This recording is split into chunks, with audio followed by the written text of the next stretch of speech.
Hey Josh, Good day, everybody. How are you all? Happy Mother's Day.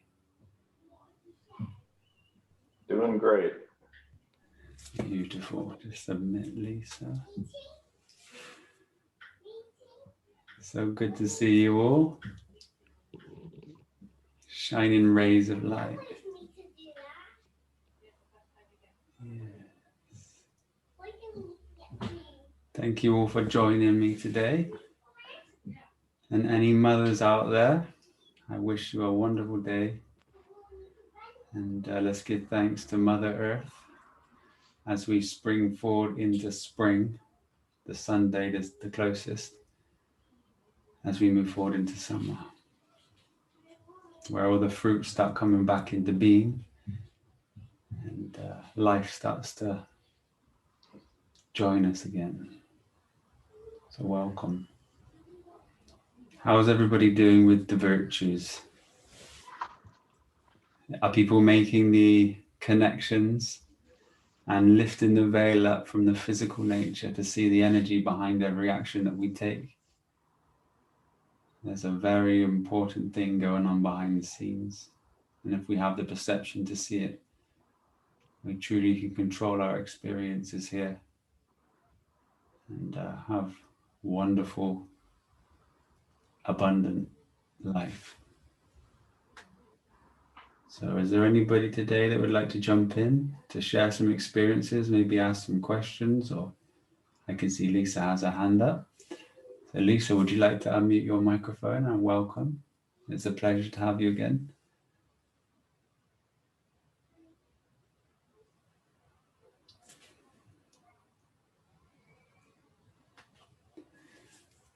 I did see two of you, so I don't know if one of your computers is still on and you can't make it in. There you go. Hello. Good day, sister. Welcome. Good day to you, Josh. Good day to everybody. Simple question for me. I would like to hear all of you have an understanding, etymology, everything for coconuts. Coconuts. Yes. Drawing the nut. To see the vibration within inside of this nut, I would say that the co-twice would be to join it. The coconut is one of the most basic, abundant fruits that we have in existence, and it has, multiple uses. The coconut itself has multiple stages throughout its life. As a young coconut, it has an abundance of water, and the water itself is full of the most, how could I say, it is very similar and closely related to our blood. This is why it can be used as blood plasma. So the blood plasma itself is 55% of our blood. And as we drink coconut water itself, we're kind of getting these blood transfusions every time we do. So for one, it's an abundant source of nutrients that give us a wonderful charge. If anybody is blessed enough to be around coconuts, they're an amazing fast to be able just to be around and consume coconut water. Secondary, they turn into a slightly mature coconut, which has more meat and more density to it. That can be used as a great addition to the cooking or raw food chefing. Make delightful cakes if you mix them with dates. And the milk is slightly sweeter. And if they're left to sprout, you can have a sprouted coconut, which starts to create fibers within inside the coconut. And it has a texture almost like candy floss. It's very sweet. And if you've never had the pleasure, if you do get a chance to eat a sprouted coconut, I definitely suggest trying them.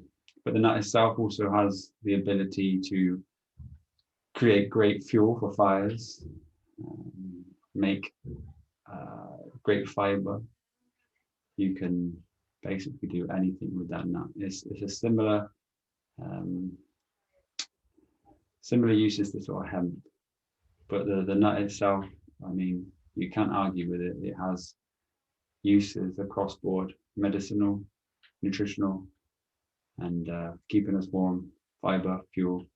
So if that answers your question, if not, please elaborate and I shall go into other depths of it. I didn't grow up with coconuts. I Mm. literally had my first coconut last year. Oh, wow. Okay. Yeah, and I'm 58. So I live in Now the Canada, young one? Toronto. Or Pardon me? was it young or mature? That was going to be my next question. I would suspect, how would you tell the difference between a young and a mature? I would suspect it was a mature because the skin was browned and I bought it in a store, a grocery store. Yeah. If it was like hairy on the outside, it would have Yes. been, yeah, that would have been a mature coconut with tough meat inside. But the young coconuts have really soft, creamy flesh that resembles like rice pudding if you mix it up together. Okay. Okay. But it's a Excellent. wonderful, wonderful thing to have. And this is why there's certain climates that are around the equator, they have coconuts sprout up everywhere. And I suggest if you're not around them to try to find your way to the coconuts.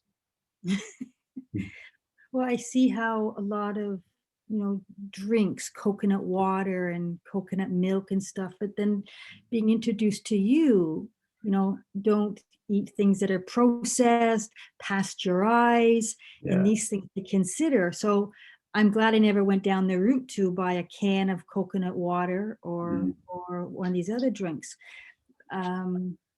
So yeah, thank you. I would like to see, if I buy a coconut to drink, it would be a mature coconut. That means I would drink the water, milk inside. So yeah, I'm just something new to try. Yeah, the young coconuts, you'll find that you can get up to about a litre of coconut water when they're young. So they're You juice very, them? sorry? Do you juice? Are you saying in terms of juicing it? No, I mean, the young coconuts themselves, they just have a larger amount of the coconut water inside of them. So that would be about 700 mil to 1 litre can be found inside of a good sized coconut when they're young. Okay, thank Which you. are I'll the see best it. for water, the best, I'd say they're the best for eating as well and consuming because the flesh is a lot softer, easier to digest. Okay, I'll see if they have them more in the Asian market or the Southeast Asian market in Toronto. Maybe they have young coconuts there. I'm not sure. Yeah, and I think you can get the Thailand coconuts imported, and I think you'll probably end up paying about $30, maybe $35 for around about 9 organic Thai coconuts, young as well. Well, okay, thank you. Just as something as a first step. My nephew suffers from irritable bowel syndrome. And I don't want to be a preacher to say, oh, just juice and blah, blah, because I don't know enough about it. So I don't want to. So you've said that you don't promote something that you haven't in fact tried yourself. So because I'm just a few months into the Josh approach to breathing, I don't know what to say. So as a first step, what can I suggest to him? The only reason why people are experiencing the irritable bowel syndrome is because of the things that they're consuming. So Correct. it would just be continue to consume the foods that they're consuming, but do it with whole foods. Okay. Make it yourself and stop using the processors, because if you look in the processed foods, it's just an abundant different types of chemicals that have been man-made that go into the body that doesn't recognize. So this is all that's going on. There's nothing really to focus on if they have no knowledge or awareness into the food. I would just suggest removing the things that have been bought from the shop, because they're the only things that cause it. Now, when you were speaking about the coconut water, if you are pure now and you wish to do this test yourself, you've been clean for a while on plant-based foods, if you buy coconut water in, for example, the Coco Vita bottles, and you consume that a litre, you'll find that it makes you thirstier. And you'll find that you get a film across the mouth. And then you'll find that you feel quite acidic after it. And then if you have a real live coconut itself, you don't get the film, you feel great and hydrated. So there's a massive difference between the pasteurization and the living food itself. And one your body recognizes and heals you with, and the other one causes the acidity and the degradation of the body tissue. There's a huge difference between the food that we can get from nature and the food we buy in the shops. See, I've been with you since December, and now starting my sisters, I'm from a heavy duty Catholic family. I personally am not a Catholic, but I respect their choices. But for Lent, they've given up some coffee. So I had suggested, because they see a difference in me with the juicing. But one of my said, oh, I can't give up the coffee because I just tried juicing. Well, strangely enough, since Lent started, they've decided that they are willing to juice. And exactly. So, and the older sister, that his son is the one that's the irritable bowel syndrome. And so first thing I said about, please consider reducing, if not eliminating, your processed foods. Please try to consider eating as much raw as you can. And then now they're doing the juicing. And now I've said, again, I don't want to sound preachy to them, but I said, hey, Andrea, once you get into, they're on week 2 now, and they've been doing the juicing and they feeling a difference. And that one sister has a lot of physical ailments, and that's the son. So I'm thinking, wow, that's why I was asking you, what would be a first step? Because I said, hey, Andrea, when you get into it, perhaps Kiefer would like to juicing. Because I personally believe, although I don't know enough to explain what Josh's position is that the juicing the body can heal itself. And if we juice, we're giving the gut, the digestive system, chance to recover. Am I saying it right? Very much so.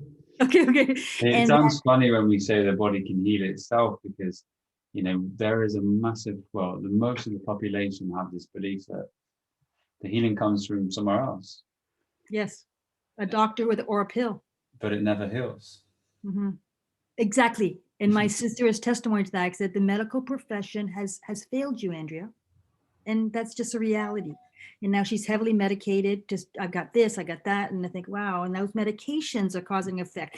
If something like Tylenol or aspirin or acetaminophen can hurt the system, and that's over the counter, what are the pharmaceuticals that you need the prescription for doing for your body? But again, I don't want to sound preachy, because I'm not someone who is on medications. And so I want to respect where she is in her journey. But how do I be the positive, encouraging sister or friend to say, hey, I'm being helped.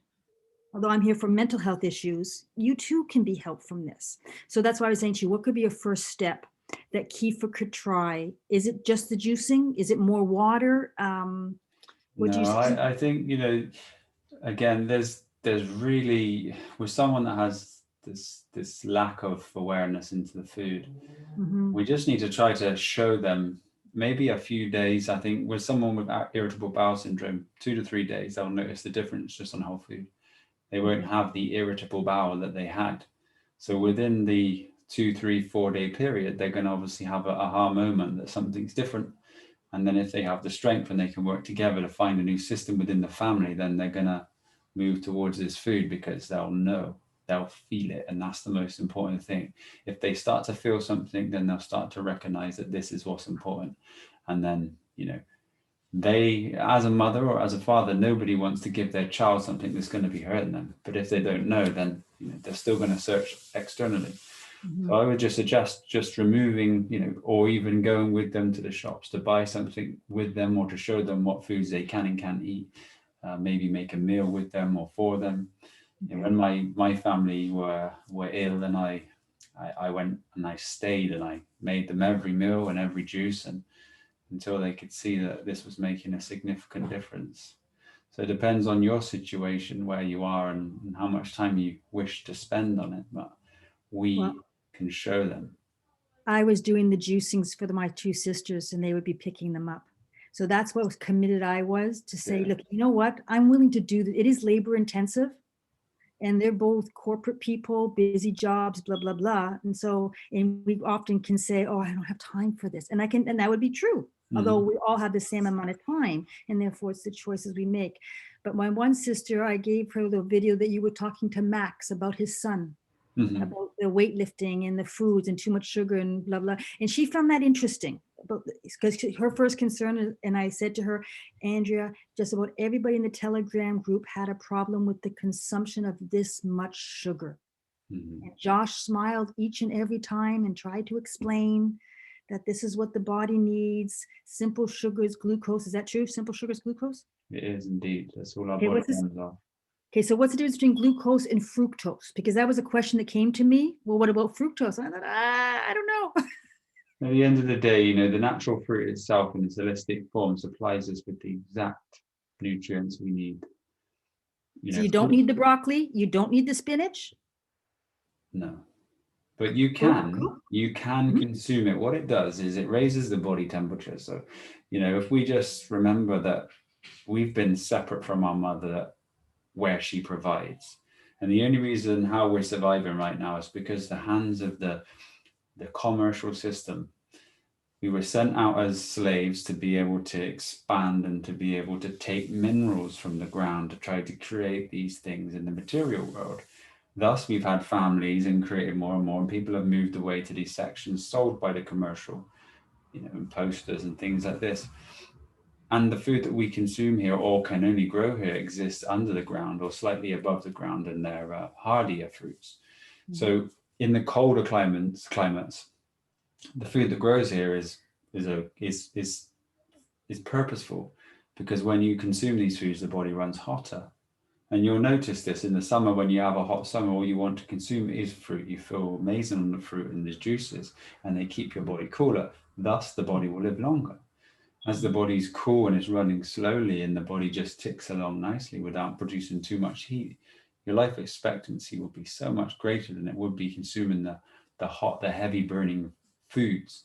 And you'll notice the body temperature. So if you want to do these experiments yourself, and you'll notice why you crave root vegetables and things such in cold weather. But if you can stay warm and consume the fruits, your body will run better itself. You'll continue healing. But again, if you are in a cold climate, don't punish yourself if you want to consume root vegetables and things like that. Just know that there's a slightly different sugar that's involved that heats up the body purposefully. What's the difference in the sugar? It's starchier, and the body doesn't really recognize it as much as fruit. It's not necessarily as simple, so the body can't absorb it as much. It's more of a slower burning. Is why you ask us, you recommend to grate the potato and then squeeze it? You're squeezing out that sugar starch? Or No, that's just a way to make something. The potato itself, if you squeeze the water content out, the starch is still going to be there because the starch makes the fibers which create the potato. But it does remove some starch, but that's only because you're taking it from the potato with the water. But if anybody has done that and they see the starch just remaining at the bottom of the bowl, you can see what's going into your body. And that is quite gloopy and gluey. If you let it set, it will be like wallpaper paste. Yeah, I felt that for the first time. I was like, wow, but I never made the connection. Yeah, that is, I'm consuming that. Or at one point I was consuming that. So thank you. You won't find that with parsnips. You won't find that with carrots. You won't find that with sweet potato. You won't find it with the pumpkins and things like this. And that's why they're so different. And that's why people crave the white potato, because the white potato needs a certain parasite to be able to help that consumer break it down, which is the candida and other parasites that exist in that environment. So it all depends how we want our body to be. We can really cleanse and purge our body to a certain level of purity that nothing can enter us anymore. And if we maintain that diet or live it with the whole fruits, our experience here is so close to a reciprocating electromagnetic field that it's very hard for us not to naturally progress on this journey. That's why I think it's so important with the food to be able to initiate yourself into this spiritual life and making sure that we consume the right food. Okay, this is wonderful. Now, not a trick question, but are you taping this right now? Yes. Is this where I can give them I never thought about, I could give them the video. I said, Andrea, just listen, watch it. Yeah. Watch it and give it a try, give it a chance, give it a try. Because both of my sisters have felt better on the almost 2 weeks that I was doing their juicings for them. So they literally just have to pull out their hand and take the bottle and consume it, type of thing. And they enjoyed it. But they had that sincere question about, what's all this sugar going to do? I know. And it's such a shame, but it's the indoctrination that everybody's had. Sugar itself is a poison, but it's not fruit. It's not fruit. Okay, so I'll say goodbye after this and just listen, but tell me again, so it's because it's recording, what's in salt? because I told my sister Andrea, I said, Andrea, do you know they don't eat table salt, consume table salt, but I said, did you know that there was glass in table salt? What? Yeah, there's so many different things in salt, plastics, glass. And in that industry, all it's doing is going into our system and breaking the blood barrier where it goes into our arteries. And they do cause micro scratches within our arteries. Over time, the cholesterol builds up inside the vein. This is what shrinks the narrow, or this is what causes the narrowing of our veins and arteries. And then really the cholesterol saving our life, because every cell is built from cholesterol, so we need cholesterol. There's no such thing as bad or good cholesterol. They're just lipid proteins that carry cholesterols to our cell. So as high cholesterol is within the body, the high cholesterol is saving your life. Nobody in the world has ever died of high cholesterol, only not enough. So the industry itself is a complete flip-flop of the truth. Now, Hippocrates and the Hippocratic Oath that was given to us in the Matrix as such is to use the food as medicine and then medicine as food. And if we don't do this, we soon find that pain body experience. And to be able to go back to using the food itself in its holistic form, preferably raw, is going to give you the most healing. Now, people with people with irritable bowel syndrome can really just find a simple way to continue their life without the pain, and it'll naturally progress by continuing to cook, continuing to just do exactly what they have been doing, but just removing the shop purchased foods. And it's really that simple. It's nothing major, and it can be cured very rapidly. Okay, A few days is my experience. About 4, 5, 6 days, people don't experience it, but as soon as they start eating the things that they wanted to, like packets of crisps, things like this, then it just comes straight back. Okay, thank you. I yield. Thank you for all. Have a wonderful day, sister. Thank you. And love to your family, and we wish them that they find the truth here. They will. My sisters are juicing, and I'm so grateful for that. Good work, sister. Well done. Thank you for the input, and thank you for helping them out. I can see we have lots of hands up now. So that's what love's about. Yes, it is, sister. Thank you very much. Justin, welcome. It's been a while. It's a pleasure to have you. How are you today? I'm doing quite well, Josh. Yeah, it's good to see you. It's good to see everybody. It has been a minute.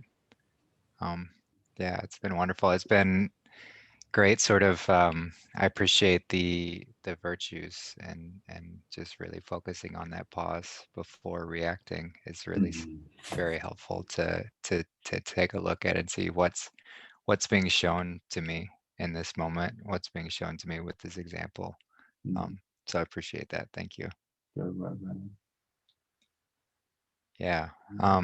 I did have some questions. I know we've spoken a little bit, and you mentioned you didn't feel that avocados would be slowing down detox, but there's a lot of discussion on there, and a lot of discussion about how avocados cause mucus in the body and potentially slow detox. So I just was curious if you could expand a little bit on your experience, and because I love them so much, but I don't. That's exactly what you need to listen to. My own personal experience is avocado has been one of the main staples, and previously, moving forward in transition into a raw lifestyle, I think it saves many people. The avocado itself can bring the creamiest textures in foods. It's just like the butter. But when I consume food myself, I feel mucus come straight away if it's mucus forming. Now, the avocado itself brings no mucus, and I can consume 8 to 10 avocados a day, every day, without any mucus forming within my body. Small, just the slightest food that produces mucus, I will feel it within an instant start to come to the back of the throat. So just use my senses. And the fruit itself, the fruit itself is, again, one of those things that we smile for, we want, it's satiating, and it's a very unique thing. So from my own personal experiences, there's no there's no mucus that is created by it. It contains a wonderful thing called glutathione, which helps healing. And I don't see where this comes into being within my personal experiences and healing with other people. So you may, if you're on a, how could I say, if you have a real chronic disease and the body's immune system's turning against itself, you develop certain intolerances to food over time through consumption, just because the body turns against itself. You could be consuming anything from the orange, to the avocado, to the bananas, and all these types of things. So it really is the underlying issue of the autoimmune disease, and that needs to be reset and then restarted again. And then these things are put into play. But you hear things like, the ginger itself causes or stops inflammation. But for me, the ginger itself causes inflammation.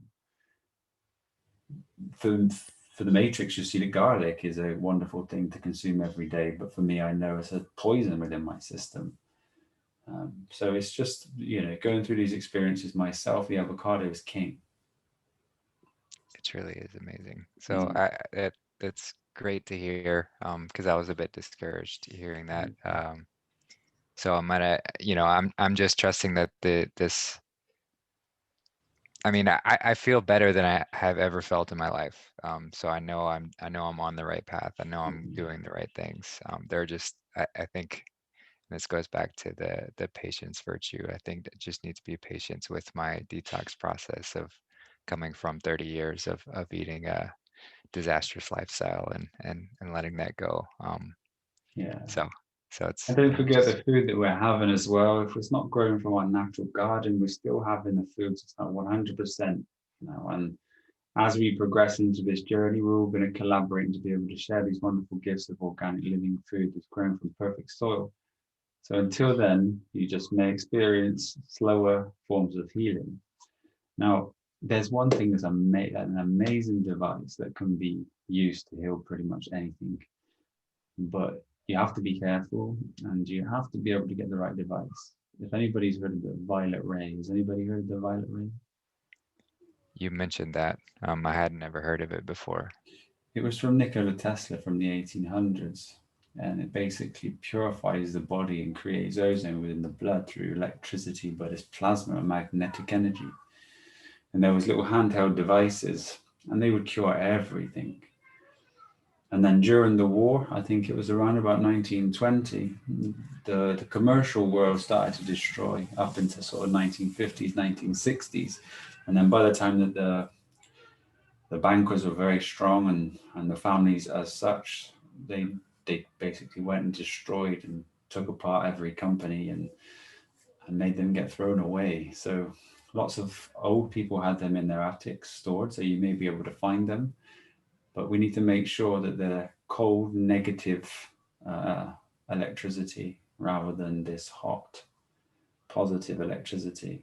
As we are all becoming aware that we are positively charged beings, and for healing we need the negative. And this negativity or the negative charge comes from our mother itself, but also is found in electricity or plasma. Those devices were incredible. Pre-1920, you're going to find a good source. They're little handheld devices, and they have a glass tube. Some have argon, some have ultraviolet, and then they run this electric charge through them. They have combs for the hair, which regrew hair and baldness. They have for in the mouth, they have it for eyes, which is called blindness. They have it for spots, cancers, things like this, thyroid disease on the throat. If you just do a little bit of research into the violet ray, you'll see. And I think there was a book written by Edgar Cayce, and you should be able to find it on a PDF, so you won't have to go out and buy it.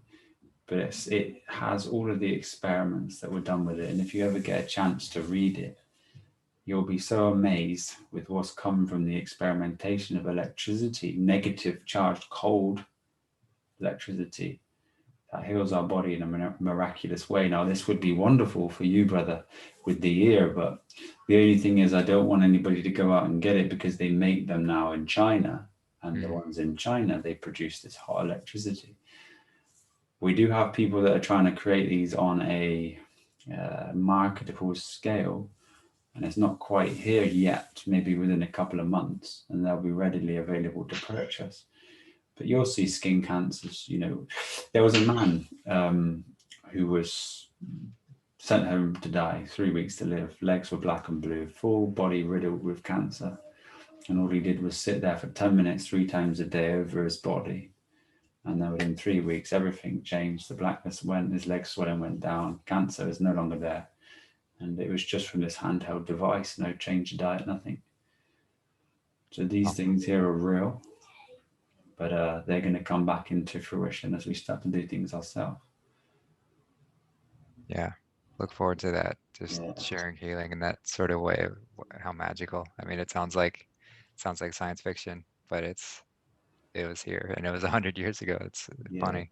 I mean, we're talking even nearly 200 years ago now. Wow. And it's such a shame, because that was the age everything was coming into being. But I don't know if anybody's done their real research on the medical industry and how bad it was as it started to find itself with us, just chopping off legs and injecting people with pure mercury. And yeah, it was a terrible age for people that were unconscious. Yeah, wow. Yeah. Well, thank you for that.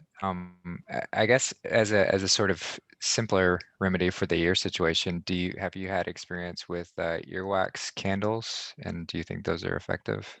Yeah, well, again, they would serve great purpose, but I don't know if it's going to be the actual remedy. So yeah, if you would do therapy on it, you just have regular sessions with it, you'll probably find good benefit. But the body will, when it's ready, make sure that that's done itself.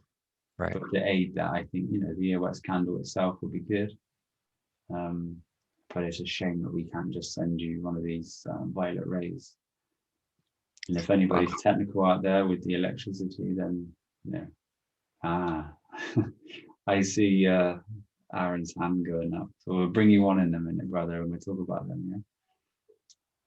Beautiful. Yeah, that'd be great. And then I had another question about so we're buying a lot of fruit. How wary do we need to be of mold on fruit? Like, does it ruin the whole piece of fruit if there's a little bit of mold on it?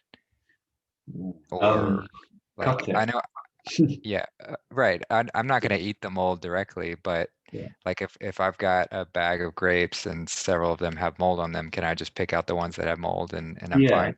Definitely. The mold itself is what penicillin was derived from. So it's not harmful to the body, but it's harmful to the bacteria. So yeah, just cut it away, throw it away. Okay. Yeah, that's what I've been doing. Just wanted to make sure. And then I am trying to find ways to get my kidneys to filter. I'd mentioned a few methods as far as and you've mentioned lymphatic massages and hot cold showers, dry brushing. I've tried dry fasting, but I can't seem to get my kidneys filtering in my urine. And I was curious if you had any other sort of tips or tricks to get What those. makes you feel like they're not filtering? Well, I look at my urine every morning to see if there's any sediment or cloudiness in there, and I never see any. It's always clear. It's always clear. The clear side of it just means it's very hydrating. Now, if you're passing sediments, usually they dissolve, so they're not necessarily going to be passing. It's only when you're passing the stones that haven't dissolved to a point where they can't be visible. So I think if your wee is constantly clear, it's not necessarily it's not a bad thing. It just means you're very well hydrated. Mm-hmm. If you do you consume salt still sometimes with the avocados? You're not consuming salt. Not at the moment. I'm on a juice feast at the moment. Okay. Your urine will always be clear. You're going to be so hydrated. So I wouldn't look at it as the filtering is not necessarily happening. If you were to have like painful when you wee, then you know that you're going to be passing the stone. But at your age, you probably haven't got enough calcium deposits there to be worried or to be creating these deposits coming out within the urine. So they'd be broken down and then just passing on, be invisible or causing any pain. again, have faith in the fruits and in yourself, and know that everything you're doing is to the highest capacity, and you are on a healing journey. We've all been poisoned from birth, unless we were lucky enough to be brought up in a plant-based jungle family, which many of us aren't. But you're doing so well. You can see it within your essence, your being, your whole function, and the body. I feel it. It's been what, 4 or 5 months for you now, brother? Maybe 6. Yes, since November, yeah. Yeah. So, this is a short amount of time to have such a radiant amount of being come through. Yeah, I can only imagine the possibilities. I'll give thanks for it. Slow and steady will always win the race, my brother, and Right. just trust in what you're doing, and cycle it if you feel like it. Don't never get too fixated on what you're doing. Just have faith in the healing fruits and the negative charge. And just remember that everything that you want to be consuming should have a negative charge. Right.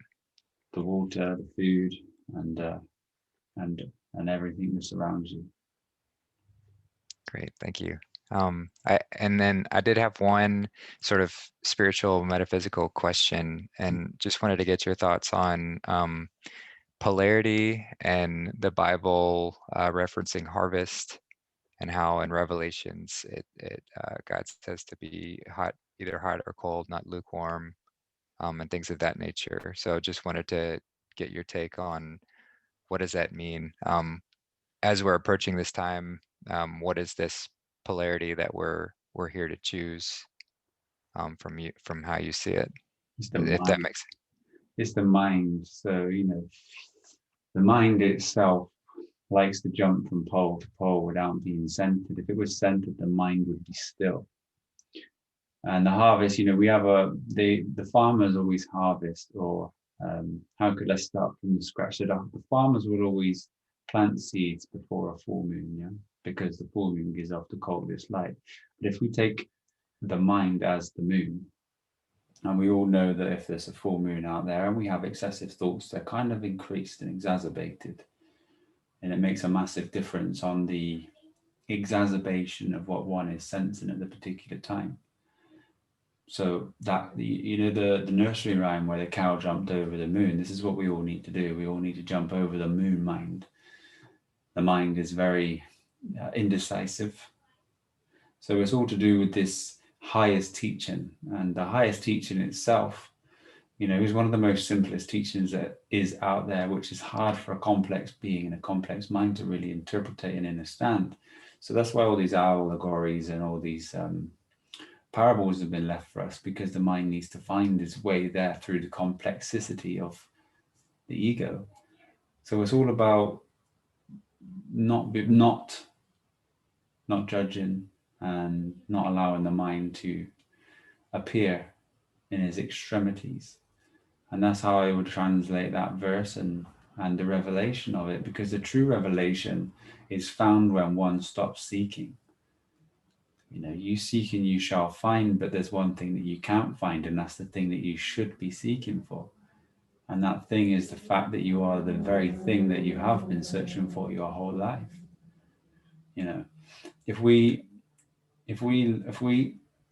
rise from our sleep, before the person arises, the self must be there, because the person arises from the self. So the very sense of the self must arise before the sense of the person. And this is where we must go back to realize that there's only one thing that we should be searching for. There's only one teaching that should be taught, which is where we will be going to as a family once these courses have kind of run. And we won't be going over these things, the initial teachings that we have, because they're not really serving purpose to anything or anyone apart from the initial stages of the journey. The truth will set you free. And there's only one truth, that you already are free, and you need to stop searching. You need to start recognizing, and in that recognizing, you recognize the mind to see that it's actually nothing to search for. You have an identity crisis. You've been looking as a person from the self, believing that you're this person. But there is no person. The person arose from the self as an idea. as a belief that has navigated itself through the realm of duality. Even thinking there's a you, we separated ourselves in duality, a you and I. And there's no such thing as you and I, it's just is. And this is awareness. So if we can always try to remember that, we can get lost in all these teachings, but the highest teaching and the only purpose of this existence is to remember who we truly are, not to go out and find it, because we are already it. This is the only teaching that we shall be focusing on as we progress this year, because there's nothing more important than to realize that we are already that thing that we're searching for, and that's key. Beautiful. Thank you. I appreciate it. That's all I have today. I'm looking forward to your ego busting exercise. I'm very much, I look forward to it too. And it's been a pleasure to see you again, brother. Yeah, you too, brother. Thank you Take for care. what you're doing. Love you. Take care. Love you too. Sister Dory, welcome. How are you today? Grand Rising, everyone. Grand Rising, sister. Beautiful to see you all. I'm doing fantastic, thank you. I'm feeling really fantastic. It's been great. The water fasting has been going excellent, so thank you. Are you still fasting? Yeah, I'm gonna go as long as possible. I'm kind of aiming for 40 days is my goal or my target. We don't. And what day is it today? 12. 12. Brilliant. And you feeling energetic? Yes, there's I feel fantastic. Sometimes later on in the day I have a little low energy, but then that's when I do the breath work and qigong and stuff like that. I just call that in and really build that up. And yeah, I feel great. Good. This is about where modern day science says you can live to on water. Yeah. Now I did have a question because I do notice that I have still some black, like dark spots under my eyes. Mm-hmm. So I was just curious. I was reading some information that says that's tied to the kidneys. Mm-hmm. And I have noticed that my kidneys are filtering. So that's good. However, yeah, what's up with the black, like the darkness under the eyes? So how long have you had it? Has it arisen during the water fast? No, it was before then. It's gotten lighter. But yeah, it was before then. Okay, so as you detox through the fasting and eating a fruit lifestyle, we're continuously trying to get rid of the excessive buildup of the mineral deposits that have been left all over the body. The acidosis. This is how arthritis is formed. It's the calcium deposits that are left all in our system and the acidity. So your body would naturally be going through this cycle, and as it does, it puts not pressure, but a slight overload on the system as it's continually cleansing. And it's just something that you'll experience fluctuations of. Some days you might find that there's a bit of pressure, ocular pressure under the eye, and a slight feeling that they're kind of sucked in a little bit, and then it'll balance itself through the day. And then it'll come within cyclings. So it's nothing to worry about. It will naturally find its balance. But you have done such a wonderful thing and embraced such a wonderful journey.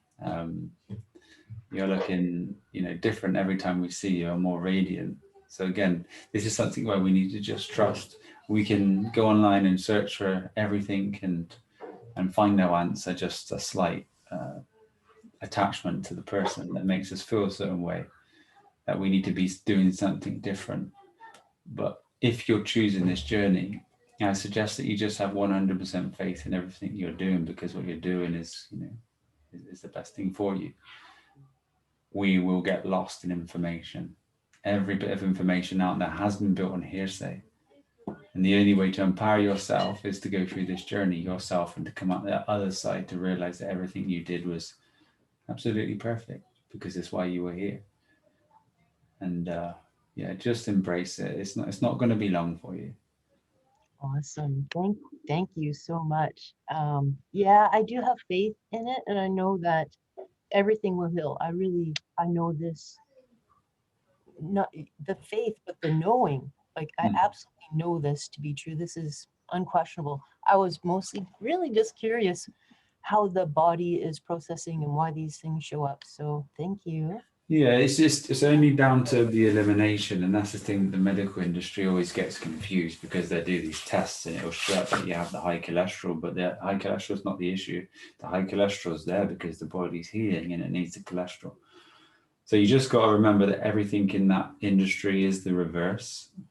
So you know, you haven't got a problem with the kidneys. The kidneys are doing fine. What's happening is the problem's been from the previous eating habits that we've had, and now the accumulation of everything that we're expanding is being used through these filtering organs, and now they're under load. But the load is fine. The body can handle it. But that's why I do recommend, you know, the transition and cycling these things, because it's not such a heavy thing for the system. And that's why most people don't like fruit who are in the commercial lifestyle, because as soon as they consume fruit, they feel bad. But because it's doing one thing, and that's cleansing the body. Right. That makes sense. That makes sense. The only other thing that I wanted to mention was thank you regarding the virtues as well. I've really been able to, I've been blessed in that I can really feel each, they're like beings, you know, beings unto their own selves. Mhm. And just really connecting with them and feeling their specific vibration and frequency, and they're really living. It's really fantastic, and I really love that, and having them in as part of my life. So yeah, so thank you for this journey. I appreciate it. I'm so glad that you're embracing it. I think the virtues itself, you can really become aware of the attachments, you know, the demons or these entities that we have. It's just energy, and energy exists all over this expressive dynamic existence in all different forms. And they may not be physical, but they would be metaphysical parasites as such, trying to exist through your consciousness. And they come, or they manifest through your being for an experience. So once you can gain control of yourself, these things don't enter you as entities no more. This is why the entity, or the ID entity, is the identity that we have with this persona, because this is exactly the same. The persona carries a completely different energetic field than ourselves. And if we really truly look at it, we've kind of brought ourselves to this entity to experience through the physical body as an entity in a format that can see positive and negative, to try to remain neutral in every situation, to then come back to find the self and to exist as the self, as awareness. You see how dreams feel very real. When you have a dream, they can feel very real. And the awareness is still there as observation towards the dream. But as pure awareness, once you've overcome this world, every second is an instant manifestation of perception through that awareness, which creates the life that you truly wish. And this realm serves no more purpose for you. So, you know, we'll all gain these perceptions as we continue to grow through this teaching that we have and we're sharing. But it is a wonderful place to exist. Always remember that the person itself, you know, loves all these worldly things, but the self is just here for the observation. And there's no greater gift than to be free from any judgment. And there's great practices coming, so you know you're doing amazing, and I look forward to being able to go into the ego side of things very soon. And, you know, I think within the next couple of strongs we'll go into discussions and bring ourselves to the space itself, so we can all experience what it's like in stillness, and then take questions about how people are perceiving their world and how they think they are at the present time in connection with the self, and how to destroy certain elements that have been created and perceptions that we have beliefs over. I think it's key. Excellent. Looking forward to that, as everyone I'm sure is. So thank you so much. I love you all. Have a beautiful, beautiful experience and enjoy the isness. Lovely to see you again, sister. Thank you for coming on, and it's always a pleasure.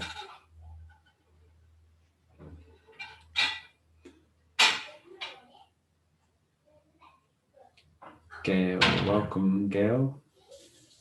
How are you both? Sending love. Oh gosh, it's been a little while since I've been here, but had other things I needed to do. But I've been traveling, so I traveled from California to Hawaii now. Oh, beautiful. Yes, and so I've got my son-in-law here. This is Clint, and then Welcome. I'll bring Shelly in too. Shelly's my daughter. And I spoke of them that we're gonna later in the year come together to buy land to build a fruit forest. Wow, yeah. Steve and I, we told you that it was probably a month or more ago when we talked last. But I wanted you to meet Clint, and then Shelly, can you come here real quick? And then because Shelly is getting ready to have baby number 5. Wow. This is Shelly. Happy Mother's Day. Yes. Nice to meet so- you. Yeah, so my question real quick, and then I wanted Clint to connect with you because you two have such like minds. And, you know, we've been in the plant-based environment, the positive, negative energies, we're opening our consciousness constantly. They are the ones that created their Aloha Hemp CBD business. And we've been helping just thousands of people through that all over the United States. Yes, so blessed. It's like my husband Steve has said, this is what you're here for, Gail. You know, all of the journey that I've been through, I've gotten the most gratification out of helping others with the CBD. But anyway, I'm going on a sidetrack there. What I wanted to ask was for Shelly and Clint and I, as we're coming together now, we're going to be doing probably a home birth, not probably, but we will be. Mhm. And anything that you and Michelle did together, you know, to bring that energy, that flow, that positive vibration to help the baby along. I think Basically, the environment itself needs to be very calm. We need to have 100% faith in the experience that we're going through. We don't want any of the mind to creep in, tell us that something could go wrong because everything's going to be perfect. We need to make sure that we're consuming the most living foods we can. And I suggest as we start to get close to the day of birth or to welcome a new being into the earth or the earth. Hello, beautiful. Big Shell. shell. Come on, everybody. And we just create the wonderful environment and space itself. Are you going to be doing a water birth? Or? Water birth, yeah. Yeah, well, it's going to be magical. So if I were there, I would say, if you have copper, just allow copper to sit in the bath and add salts to it as well, salts and bicarb and things like that, and just allow the water to carry a nice alkaline charge, a negative charge as well, because negativity is, you know, the most high for us. Everything negative that we truly want to put into our body, and it's important that we see through the physical aspects and into that dimension that doesn't really or is not able to be seen. So copper would be wonderful. If you can actually get a Victorian bath, it might be wonderful to fill up a Victorian bath and have the baby in that. That's pretty cool. I mean, I don't know how hard it would be to get one in Hawaii. I don't know, but yeah, you know, you guys are obviously doing the right thing. You eat well. You're I presume you're all whole foods and happy. You look very happy and vibrant. But I think, you know, you just gotta just trust, have that candle. There's nothing really you gotta worry about. All right, thank you. Thank you, Josh. And I asked too, the whole group, I'm bringing awareness to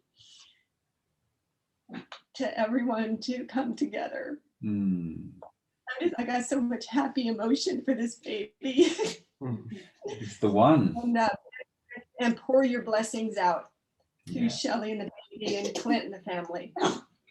And make it a magical experience that it is. And I don't know how you were on your previous children, and you know, as we all continually grow through our experiences, we become more aware. But these experiences of childbirth, they don't need to be painful. Most people experience pain because the lack of teachings from the midwives. But there's no need to push. There's no need to do any of these things. You just let your body tell you when it's time and relax, and it'll be like an orgasmic experience. You know, this is what it should be like as it passes through the canal. So don't think that anything needs to happen apart from listening to yourself. Don't allow anyone else to try to teach you anything. There's no teacher needed. Every animal in existence does this fine, and you will as well, as you have had many children already. I'm sure you're looking forward to it. How have your previous childbirths been? Have you had much pain, or have they been? Yeah, the last two I was plant-based too, and it was pretty simple. I didn't need any help. This Clint here. That's why we're doing the home birth now. We feel very confident to do it. And it's just one. Are you going to leave the cord attached? Yeah, as long as we can. How long do you recommend? I mean, you know, at least a good 6-12 hours, but it'll naturally dry up itself. So when it dries up, you can just cut the cord, and then it'll naturally dry up. You know, it is a wonderful thing, and that's the life force that's been there. That's why it's the placenta, the place enter. This is the place that the baby enters, and everything in that sac is basically kept the baby alive the whole time. So keep it on as long as you can, because any trauma that's experienced through the childbirth itself, it still gets the nutrients from it. And But what do you recommend doing with the placenta? don't eat it. No, need it? It's Okay. toxins, yeah. Well, is it the filter for the toxins? Yeah, again, you know, people say to eat these things. Unless it fell off a fruit tree, I wouldn't consume it. Okay, go bury it like outside. Yeah, I mean, it would be great for soil. If it was my experience, and have you got a garden, guys? Yeah. Yeah, I would get a wonderful tree and plant a tree just above the placenta and have the tree there in memory of this wonderful time that you're going to experience. You know, that is perfect food for the soil itself, perfect food. But I would not consume it. The body won't recognize it. It will be acid forming, and it's just one of those things that the truth movement or the awareness people, the people that are seeking awareness, that are still following, tend to fall trap into the hearsay of these things that are not good for us. Okay. Thank you. How long did you say you have left? Any day now. Oh wow. Okay. We've had 4 times where we're like, okay, this is it. It's coming quick. Oh. Yeah, we're excited.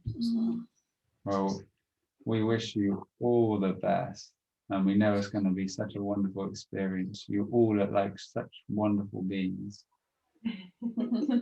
Hello, beautiful children in the back. Say hi to Josh. Hi, Josh. Hi. How's the weather today? Do you have nice sunshine? We're hoping. It's been raining here. There is Oh, different countries outside. Yeah, it looks like it. Oh, yeah. Sunrise. Thank you for your time, Josh. Oh, Thank you. it's an absolute pleasure to see you all. And yes, brother, we'll reach out and we can connect after this, and it'd be lovely to see you all. Yeah. Thank you, Josh. All right. Good luck with everything, and you know, make sure mummy gets lots of rest and just sit with the baby skin on skin as soon as he or she. Do you know if it's a boy or a girl? No, I haven't done any ultrasounds. nothing. Yeah, yeah. Well, just remember the skin on skin, and you know, sleeping with him as long as you can. Oh, definitely. Yeah, we still co-sleep with our 3-year-old too. Oh, that's amazing. That's exactly what you should be doing. Yeah. Oh, perfect. What a beautiful family. Thank you all you. so much for coming on. Thank you. Thank you. Love you, Josh. Hi, Josh. And Michelle. Everybody's going to be sending you all warm love and embracing energy, and we look forward to meeting this wonderful being who's going to be just as beautiful as the other children you have. Thank you. Thanks, Josh. Have a wonderful day, guys. Take care. Totally. Love. Oh, what beautiful people. Shanti, Sister Shanti, welcome. How are you today? Hello, brother. Good day, sister. Yes, yes, I have to say, since the last week till now, to me feels like 100 years. Because I have gone through so many things, many things. Anyway, because I have heard many times, and I also research in internet about the 40 days fasting, and everybody reports after the day 10th, everything is easy. Everything is great. Like Sister Dory feels so fantastic. So I was expecting something, but it happened that after the day 10, everything was no energy, no, very cold, but my blood pressure is okay. I don't feel the dizziness that I have in the last fasting, but very cold. So it was amazing experience. But anyway, I lay down most of the time and almost not speaking, what is great, because I realized that speaking, you spend so much energy. No TV, no phone, even the internet we didn't connect. So I have both things, feeling this lack of energy, but so much insight, so much deep, so much in my own self. What's wonderful. And I want to share two kind of nice experience that I have. It was one of those days. I mean, since I started the fasting, I have been experiencing my mind, the mental noise, like crazy. I have never ever experienced like that. It's like the mental noise, fast speaking, very fast. I have never experienced that, because usually the mental noise is like a conversation, is like, but this time was amazing fast. But 2 days ago I stopped. And then when I remember you all the time, Brother George is with me the whole time. And then I remember, be the observer. And then, okay, I will observe the, but fast, how do you say that? Fast talking, very fast. And then the observer will come and watch there.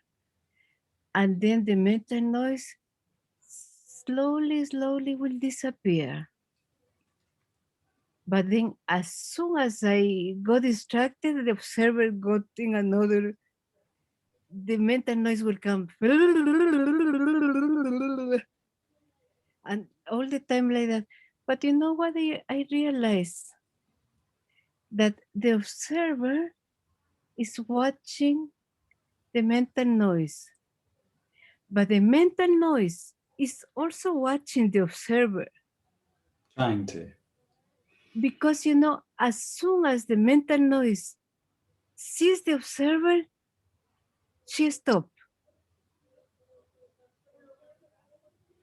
Anyway, I was a few days like that with this unbelievable.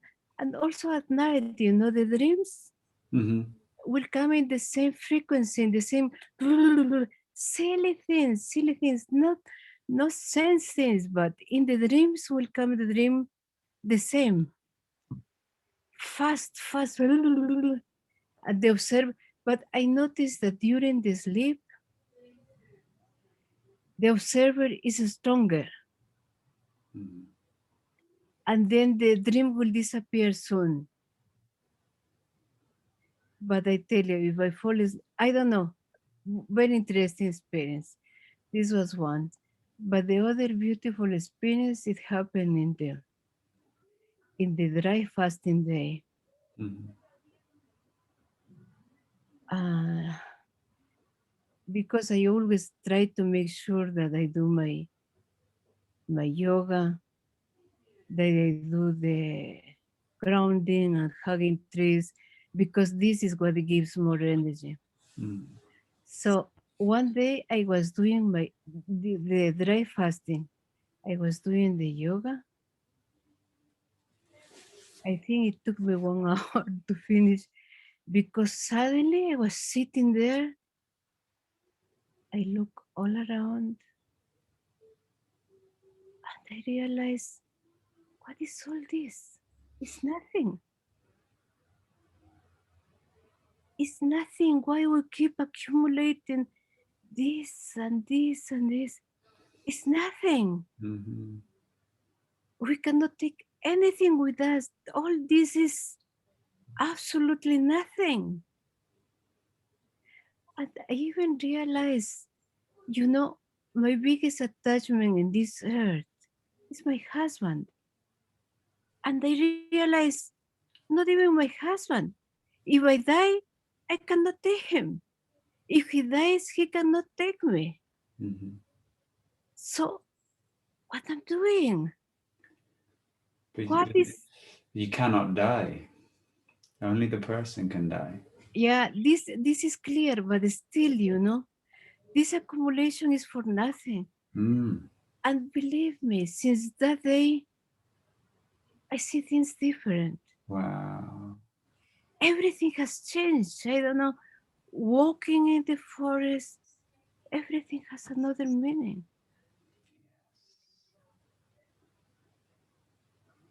Sounds like you've had an incredible experience.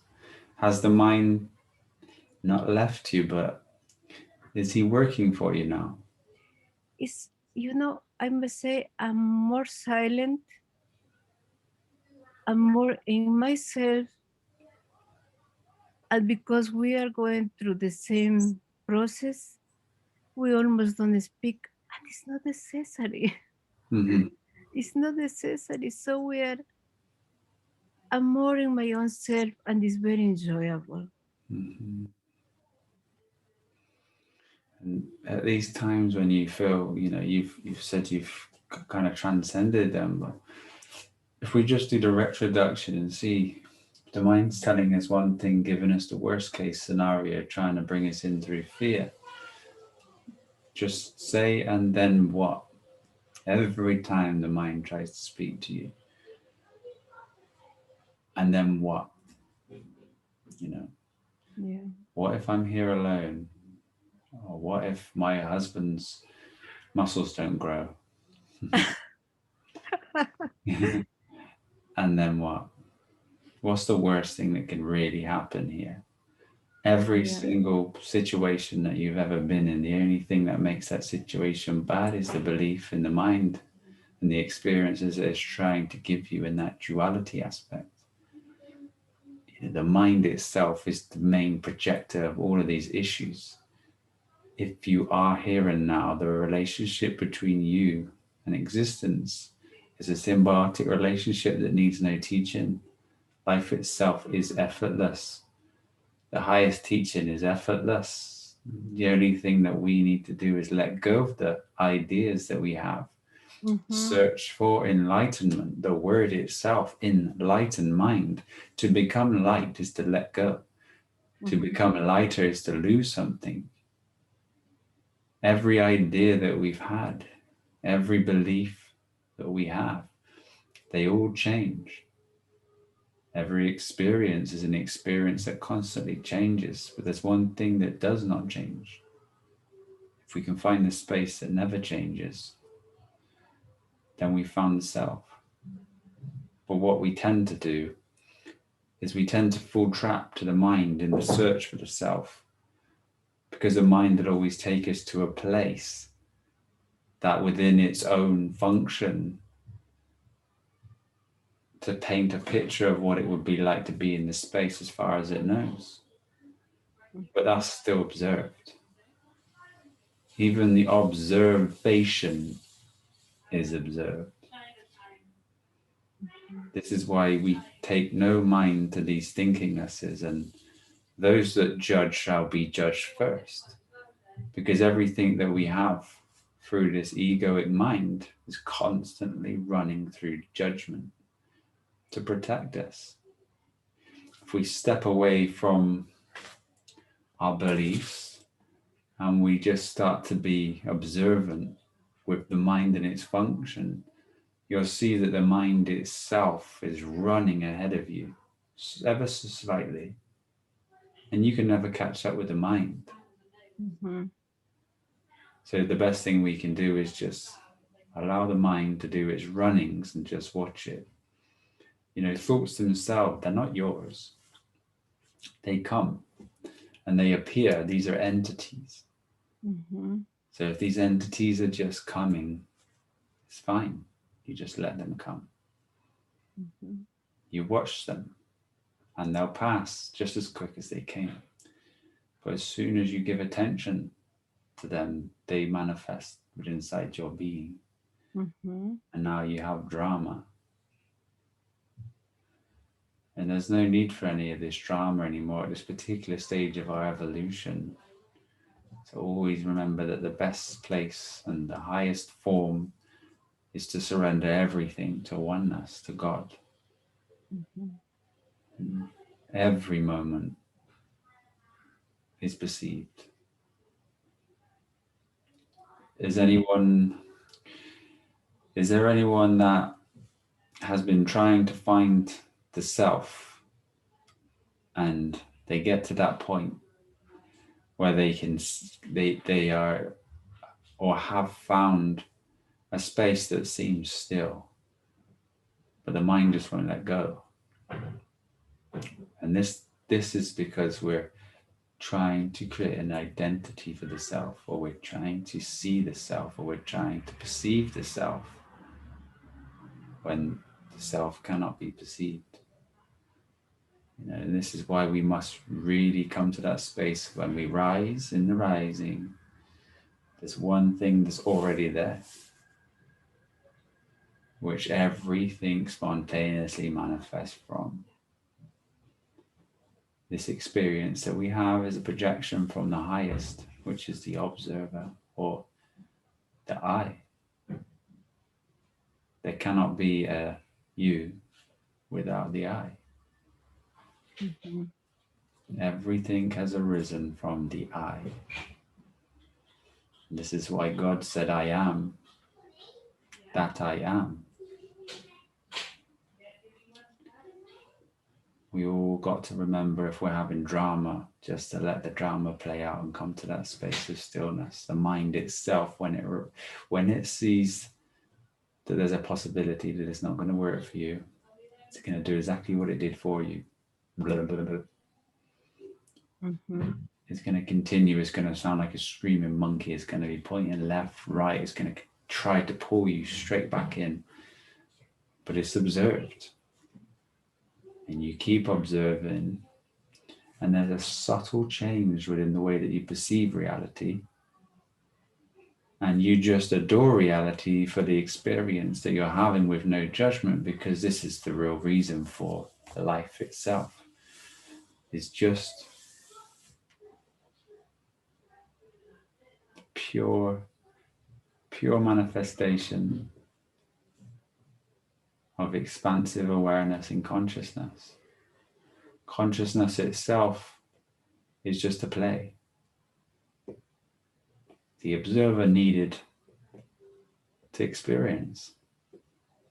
And all this is folded or unfolded from that experience into this beautiful construct, testament. Everything is meant to be It is mental. And once we can see this, there's nothing that's ever going to hold you down. You can enjoy and experience every moment to the highest. But we do live in this physical experience right now, and the virtues is the highest teaching until this point.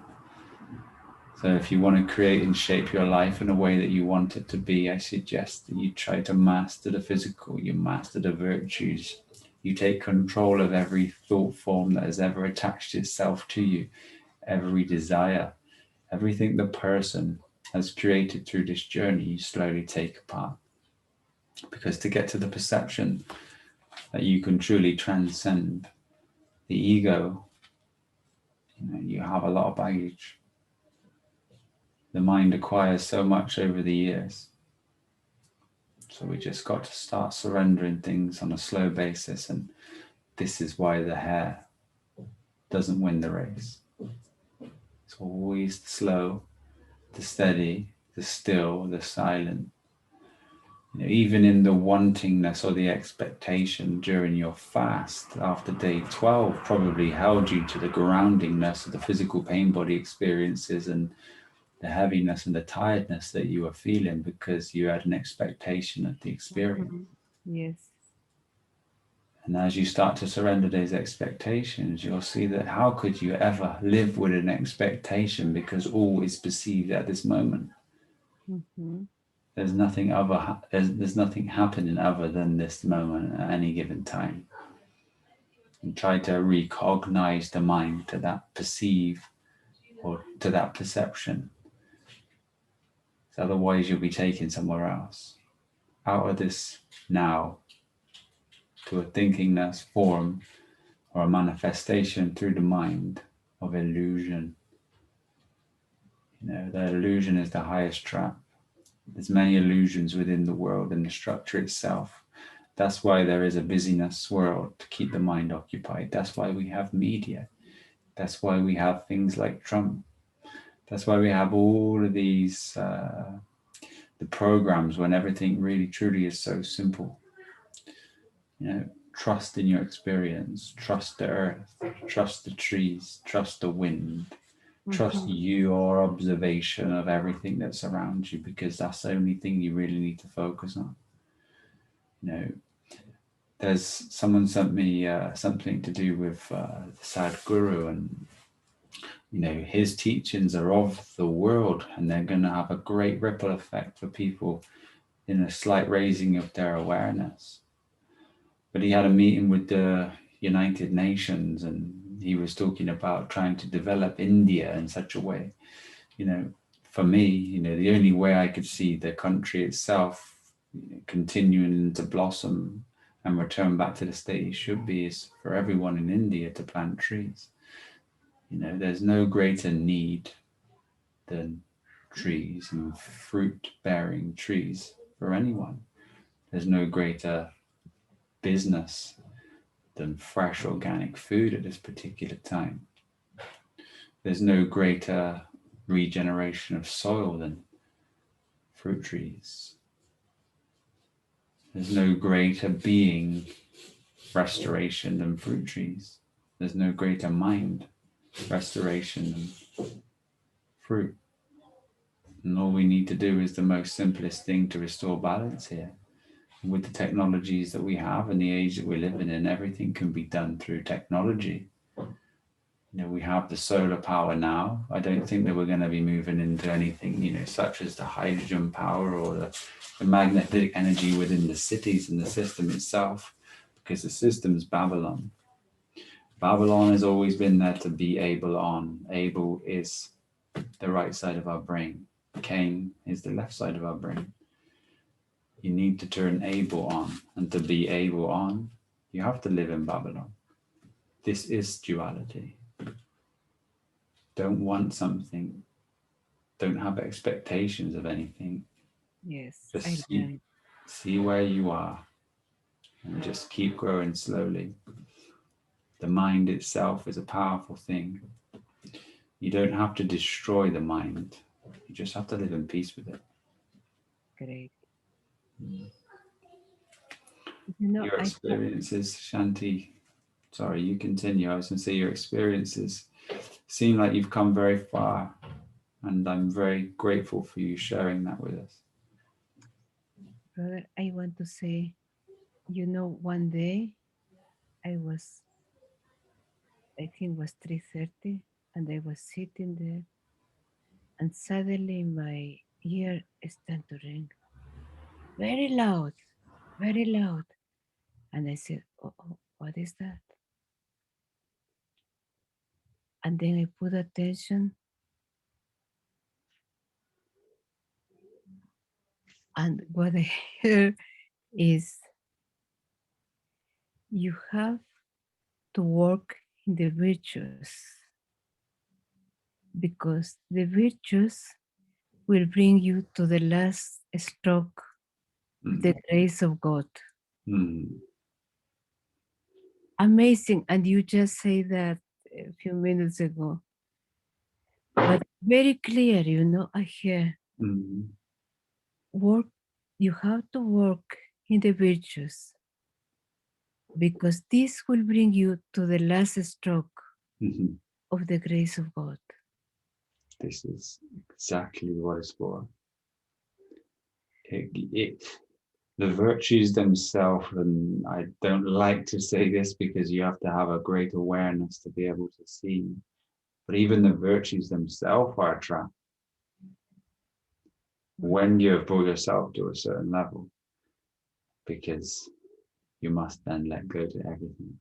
I must confess, I was not doing the virtues, but after that, I look in all the virtues and I copy and I will print and I will start working in the virtues. Mhm. That's wonderful. Yeah. That's wonderful. But how do I do all at the time, or should I start like you did one by one? Just do it one by one and allow them to start to fall into your being. You know, if we try to take on too much, our subconscious mind, it'll take it in, but before it comes to our conscious mind, it might be some time. So You just know, we did already kindness, but looking in kindness, I must tell you, we do all that. Mhm, Especially Hasbi, you know, mhm. especially he's the most kind person that I could ever have met. Oh, that's wonderful. You know, he even say, you know, when it's winter, I have found that we have a mouse in the cellar, in the cellar. Can we feed him? Mhm. It's sorry, if we feed the mouse in the cellar, soon we will have the house, the whole house with mouse. Yeah, I did a very similar thing in my Spanish house before. We had a little family of mice, and I used to lie on the floor and used to put food on my body, and they used to come out and eat off me. Wow, this is super kindness. Yeah. You know, this is life. You see, the distractions in the world themselves and the programs that they give us, they make us feel like these animals are a part of us, but they're truly us. But then the house will be full of mouse. Not necessarily. You create an equilibrium with you and an understanding not to procreate too many mice. Wow, this is super kindness. I appreciate to hear that. Yeah. You see, instead of looking at the mind itself as a problem as well, you know, some people may look at the mind as a problem and the ego as a problem, and the experiences that we feel through this pain body, but all they're doing is bringing to our awareness the thing that we need to do to, you know, close in and take a look at ourselves and find out where this pain's coming from and why. And it just shows us to ourselves that we need a little bit of growth in certain areas, and to expand to that space to see where we're missing something. And you know, this pain body experience here is truly wonderful. If we can embrace it and look at it in a positive way, then, you know, everything here is by the grace of God. Beautiful, beautiful. Everything. So, brother, how you will advise to start from the first virtue that you give, or we start from here up and then come back? It's entirely up to you. You know, they were formatted initially from the first one because all virtues lead into each other, Okay. but to give insight into why we do the virtues and opening up the, you know, I like to say there's a lot of occult drawings out there, and if you've seen them, you see this like wizard opening up a curtain in the spiritual realm. You'll see that these give you the insights to how the mechanics of the mother and the matrix are working. The mathematics, you see mathematics themselves as mathematics. Matics is movement. Mathematics is the movement of the mother. Math itself is ma-th, which is the mother's physical vibration. It's all expressed through numbers. But when you lift up the veil, you'll see how the interaction between your karmic, your action, creates the reaction, and how you can truly control, manipulate your experience here by understanding that that's magic. That's being able to see the mathematics and the numbers of this experience. Magic is magic. If you put the K on it like the magicians do, K is balance, and this is bringing balance. And that's why even when you come to the subtlest of dimensions within our experience, language itself is very powerful. And just by putting a K on the end of magic, there was a specific reason why the occultist, like Aleister Crowley, did it previously. And then you bring yourself into this world and you see that, you know, Aleister Crowley's been bastardized and labeled the wickedest man in the world by the BBC in Britain. But truly he was a man that was playing around with the inner standings and the dimensions that aren't seen by many people, written in allegories again. And the book, I think it might have been the Lesser Key of Solomon. If anybody's not seen that, is a book full of demons. And every one of these demons, there's 72 demons is a full cycle of demons, and the number 72 itself is important. And you'll see these are all parts of the mind. And if you have a keen eye, you'll see that he was a very intelligent man who was trying to bring light again to this space. But now we're in the place of evolution that is the most easiest pointing that we have, and it's to let go of absolutely everything. And I look forward to being able to bring this to everybody who wants it soon. But sister, you're doing amazing, and love to your husband as well. Thank you so much for sharing it and embracing everything that you have done, because it's truly visible that your evolution is happening. Thank you so much, brother. Thank you so much. Yeah. Good work, guys. Good work. Thank you. Thank you. Are you still fasting? Of course. Wow. I will go till 40. I said to my hubby, even if I have to stay on bed 40 days, I will go to the 40. No, this is no question.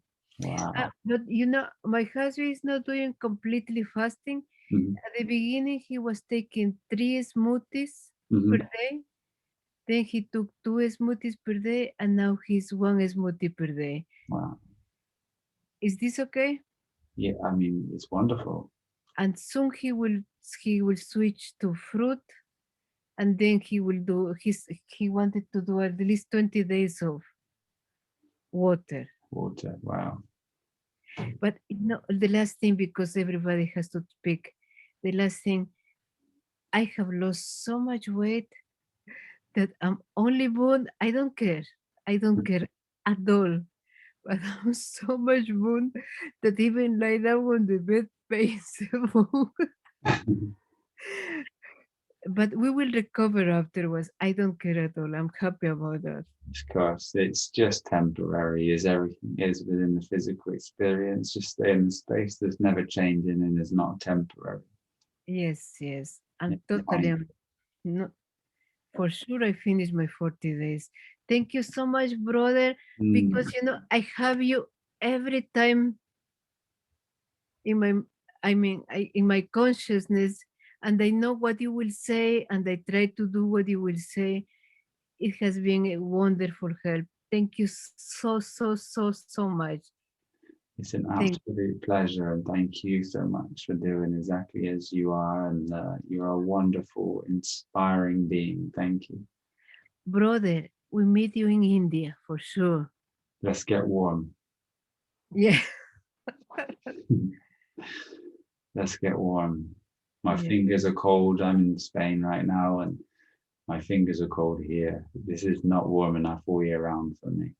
Imagine here in Germany. Oh, it's been about 20 degrees today. Wow. Yeah, Lucky. still cold. Oh, 20. Here we have in winter we have minus 20. No, there's no life there.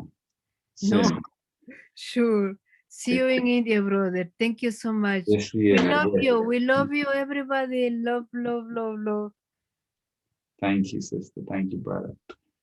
Have a wonderful day. Stay strong. Yeah, we're going to be driving back to the UK soon, and then booking our flights to India to try to get there and find a space that's perfect.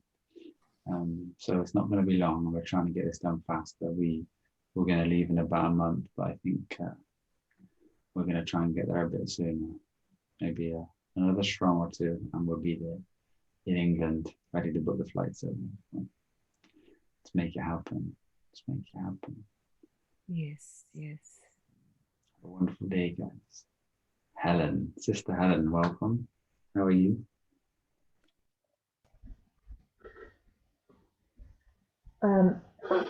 Good day, Good day. Brother. Hey everyone. Family, I should say family. Having just spent an hour Skyping my parents. Yeah, I've had a real week, real strong, really strong Good. of just really facing a lot of the ego, really, reducing. And I went onto the water yesterday, and just, I started this in November and I've never questioned it, and yet twice this week I was like, I just want to go and go to a restaurant, well they're not open, but and eat, and it just all, was really, really strong.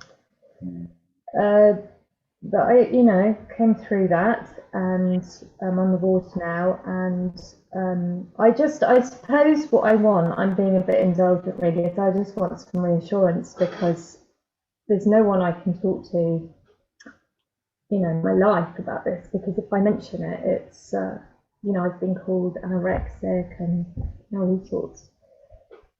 And but it's Remember that this is the reason that this spiritual path is so divergent and different from the world.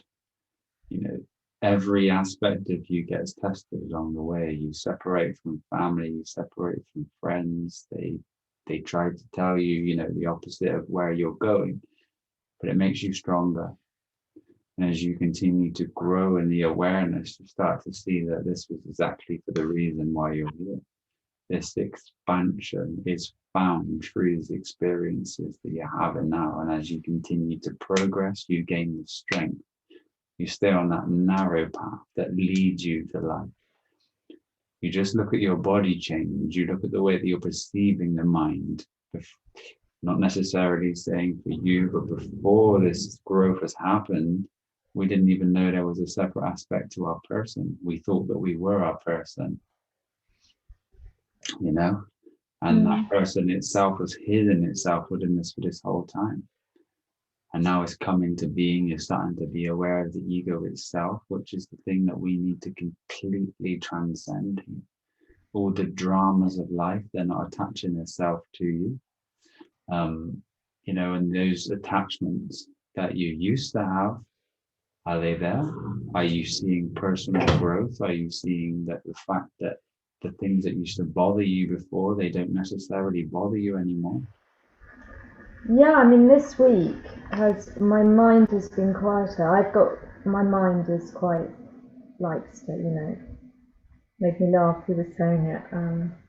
chanted, and it's been the quietest I've ever achieved this week, this strong, and there's a stillness coming. It's coming, and I'm not saying I'm there, but it is definitely shifting. It is. You know, if you were driving down the road and someone beeped at you, and you know, would it bother you now? I feel the reaction, but I would be much less inclined to do anything about it. Yeah, that whole, the rage, my inner rage, and does it calm down quicker? Are you able to see that you're not holding on to the energy that was manifesting itself? Definitely the kind of dynamic of responding and getting involved, that's kind of dropping, and so I suppose it's this is great. This is massive growth. You know, people play with that drama themselves for their whole life, and they suffer. People are suffering because of this. Now, just to know that you're growing in such a way that you're not holding on to the mind and its ideas is where you should be going. And believe me, as you start to take control of this, you'll see that a certain time will pass and you'll realize that nothing will bother you anymore. There'll be nothing that will bother you. And that freedom that you get, that space that you get between the person and the awareness, the person may still be there. You may still be looking through the eyes of the person, but without attachment to the identity that's going on.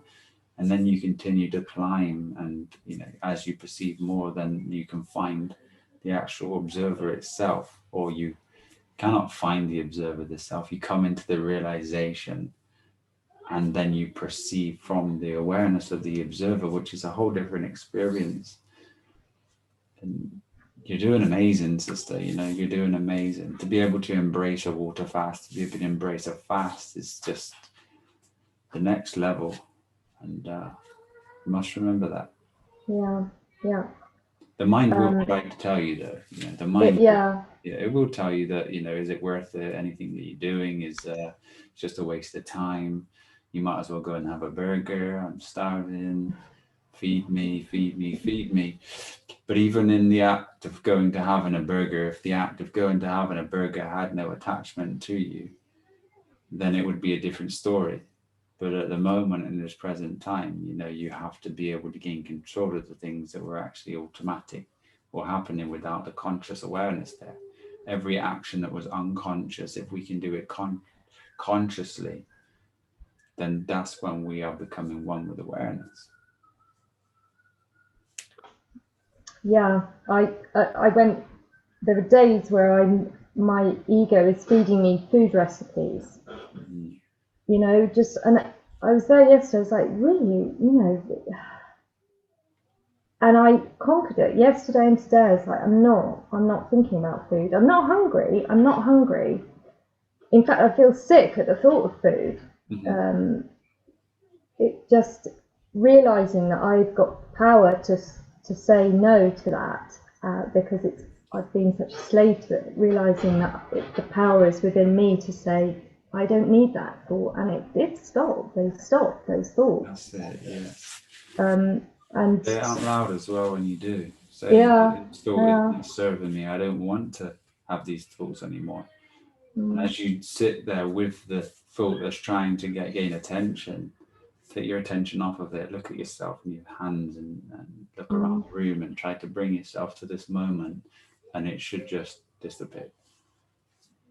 That's helpful. I wanted kind of tips, and from everyone else, the kind of tips on how to do that, and that's good. That's good to say it out loud and to then look and feel and just stop and look at the sky and be here and not have this sort of torment, because it is just a personal. It's the drama.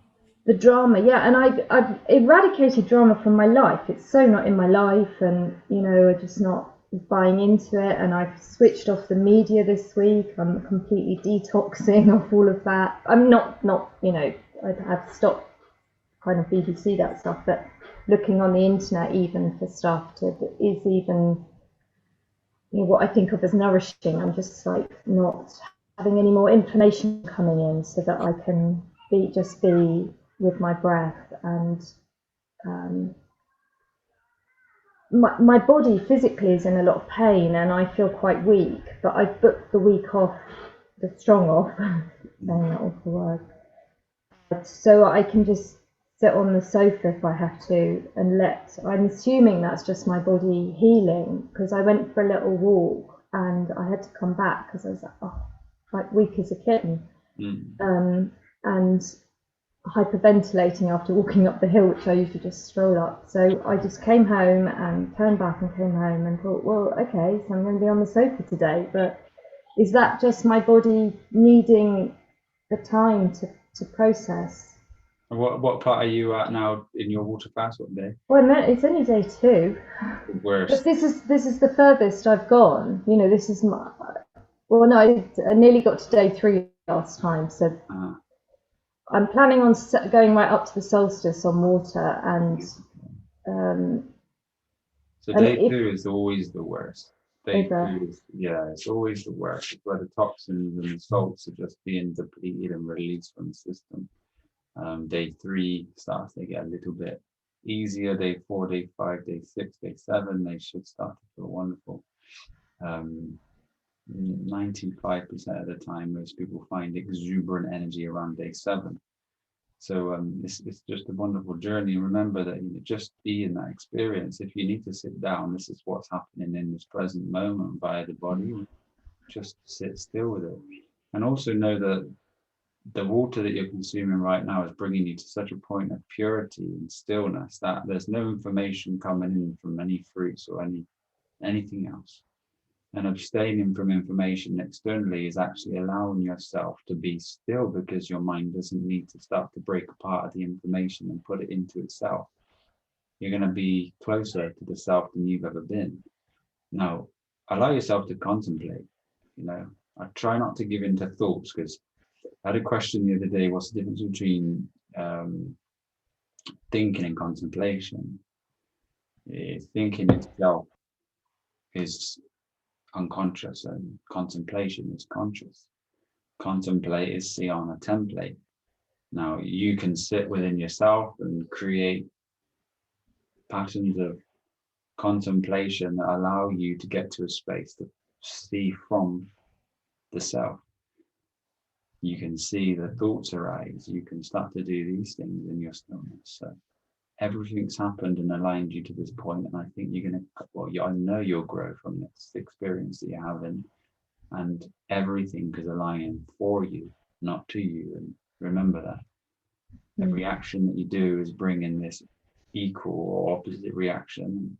The karma that you're bringing into your life right now is virtuous, and it's for higher awareness. So expect great things, or have no expectation of them, but know they're coming.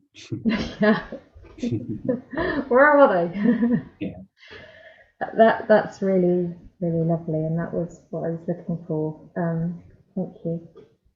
I have just one very prosaic question to add on to all of this, is that I've stopped using soap and all that kind of stuff on my skin, but I work as a gardener and my hands are often really, really dirty, and water just doesn't get it off.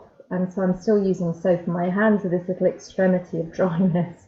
Is there anything that's kind of, because quite often I need it quite a lot, so kind of squeezing lemons and doing bicarbonate of soda, is there something that I can use that isn't soap but is kind of handy, and I could kind of... Yeah, I mean, what are you dealing with? Mud or? Mud, yeah, mainly, yeah. Sometimes, if you ever get coconut oil and you use coconut oil to rub it in your hands, that oil acts as a medium and it pulls it away. So giving yourself a good rub, especially if you're getting oil on the hands or grease or anything like that, you just mix it with coconut oil and then go for just a bicarb warm scrub. But vinegar is another good one. Okay. If you haven't got the lemon, and you can buy 100% cleaning vinegar online, very cheap. So you just squirt that on the hands like you would what you would normally use a soap, but it's very simple like that. And to me, I've never had a problem, with the cleaning of the hands, apart from certain oils and greases that you get. So a good tip is to use the oil itself, the coconut oil. Mm. And it comes out. The natural sore feeder. Yeah, Yeah. yeah, and obviously the bicarb itself acts as the scrubber, and it Yeah. helps, deep cleanse. Great. That's brilliant. Very much. Stay strong, Mm. stay peaceful, Mm. stay remembering that one aspect is the thing that you're searching for when you're in your contemplation, is that thing that you are, and always go to that space. Yeah. Love and light to you, sister. Thank you Yeah. so much for Blessings. being here with us. Love to everybody. Mm.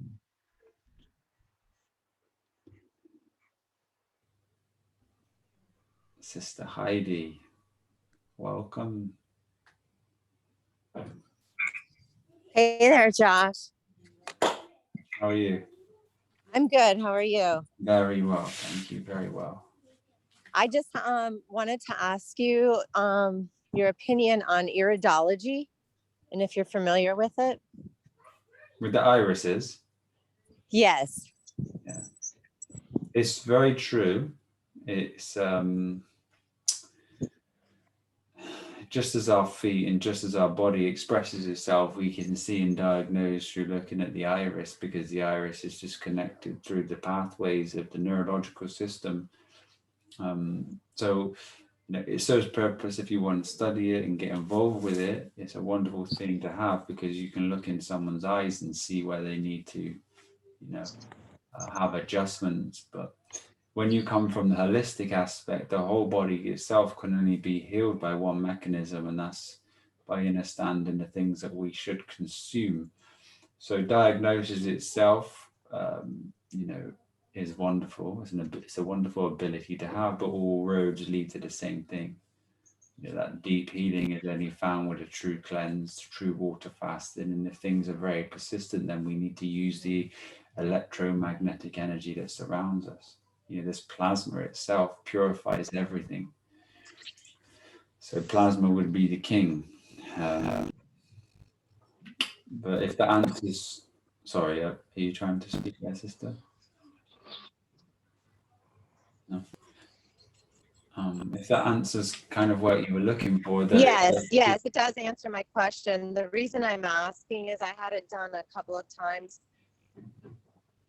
I had it done last year, and then I just had it done a couple of weeks ago, and they're telling me I kind of have the same issue going on. My iron is very low, and my oxygen from my red blood cells, it's coagulated, and I'm not getting enough oxygen to my organs. So the protocol, he said, because of the liver and the gallbladder being inflamed, basically, do the beet juice, he said. And also I'm on 900 milligrams of glutathione, which is a suppository form, and also a multivitamin of iron, which is 400 milligrams a day, which is also a suppository. So I'm just kind of wondering what your opinion is of all this. Okay, well, there's one thing getting a test from the doctor to say that you have a certain level of iron within the blood is acceptable, but remember why the iron's not there at that particular point. So dealing with the root cause of the problem, seeing the solution, because just because something's observable and testable and repeatable by a doctor, it doesn't mean that the body's absorbing it and bioavailable. That's the key, because the symptoms will still persist and the problem that's underlying there won't actually get fixed. The remedy is the holistic approach, with all of these things, and not to forget that anything that the body does not recognize will be causing acidity to your system, thus increasing the problem and not bringing you to the solution.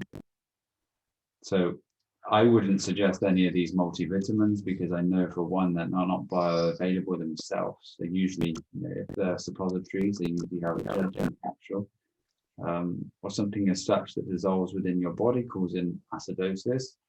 You need to just come to a state of purity and watch what the consumption is going in your system. Are you on a whole food plant-based diet? Are you raw? Are you cooked? Or what's the diet that you consume at this moment?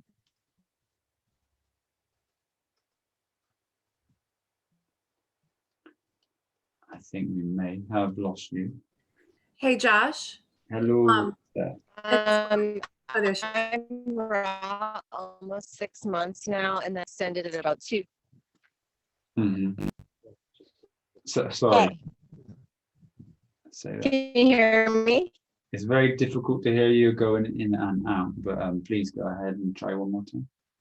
Hello? Hello? Yes, I'm raw now almost 6 months. Okay, yeah, can you hear me? Yeah.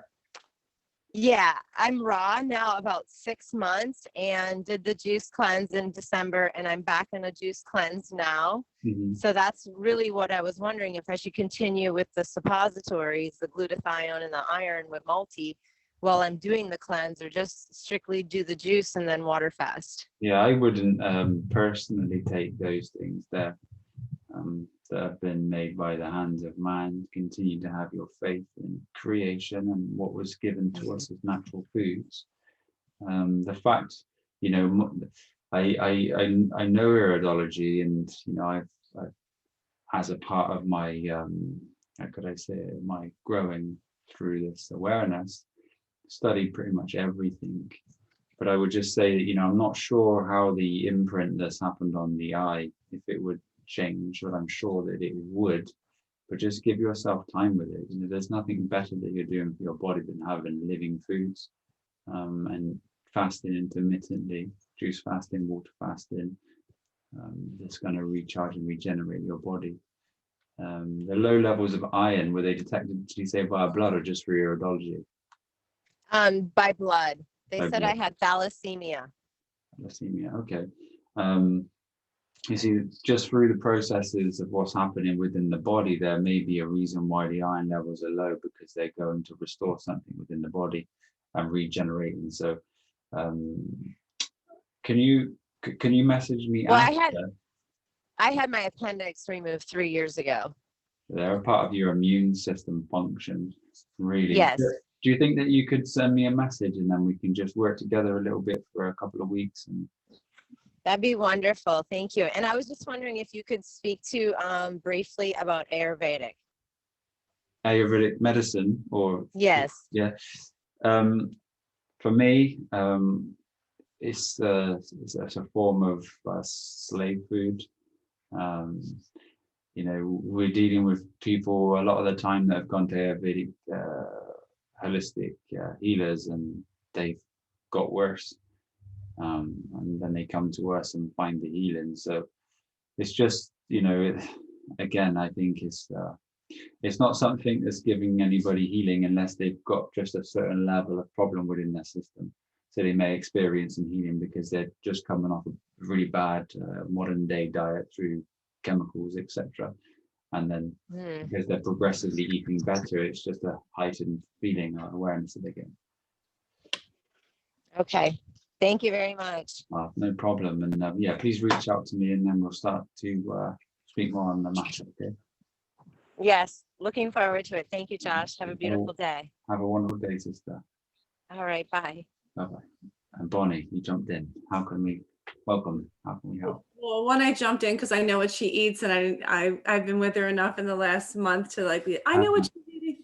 And so anyway, but one of the questions I have is I've been doing a lot of you know, soul searching and reading and watching some inspiring YouTube videos, and they were talking about our DNA strands, and that we have, you know, the 2 strands that scientists recognize, and that we have 12 altogether. And that as we're moving from like 3-dimensional consciousness to 5-dimensional consciousness, that we're able to attach more of the our DNA strands through our chakra system as we raise our vibration and consciousness. So I was just curious if you like had any opinion about that, or your belief about, like, I heard that our chakras are sort of like portals, and that we're as we move, we're going to be able to evolve more because we're going to have more of our full being, like, you know, all the DNA strands kind of working.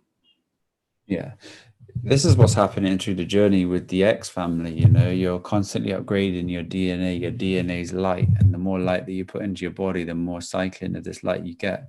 The chakra system themselves are different vibratory centers that we have, and the more vibratory centers that are activated and aligned, you get this fully activated body.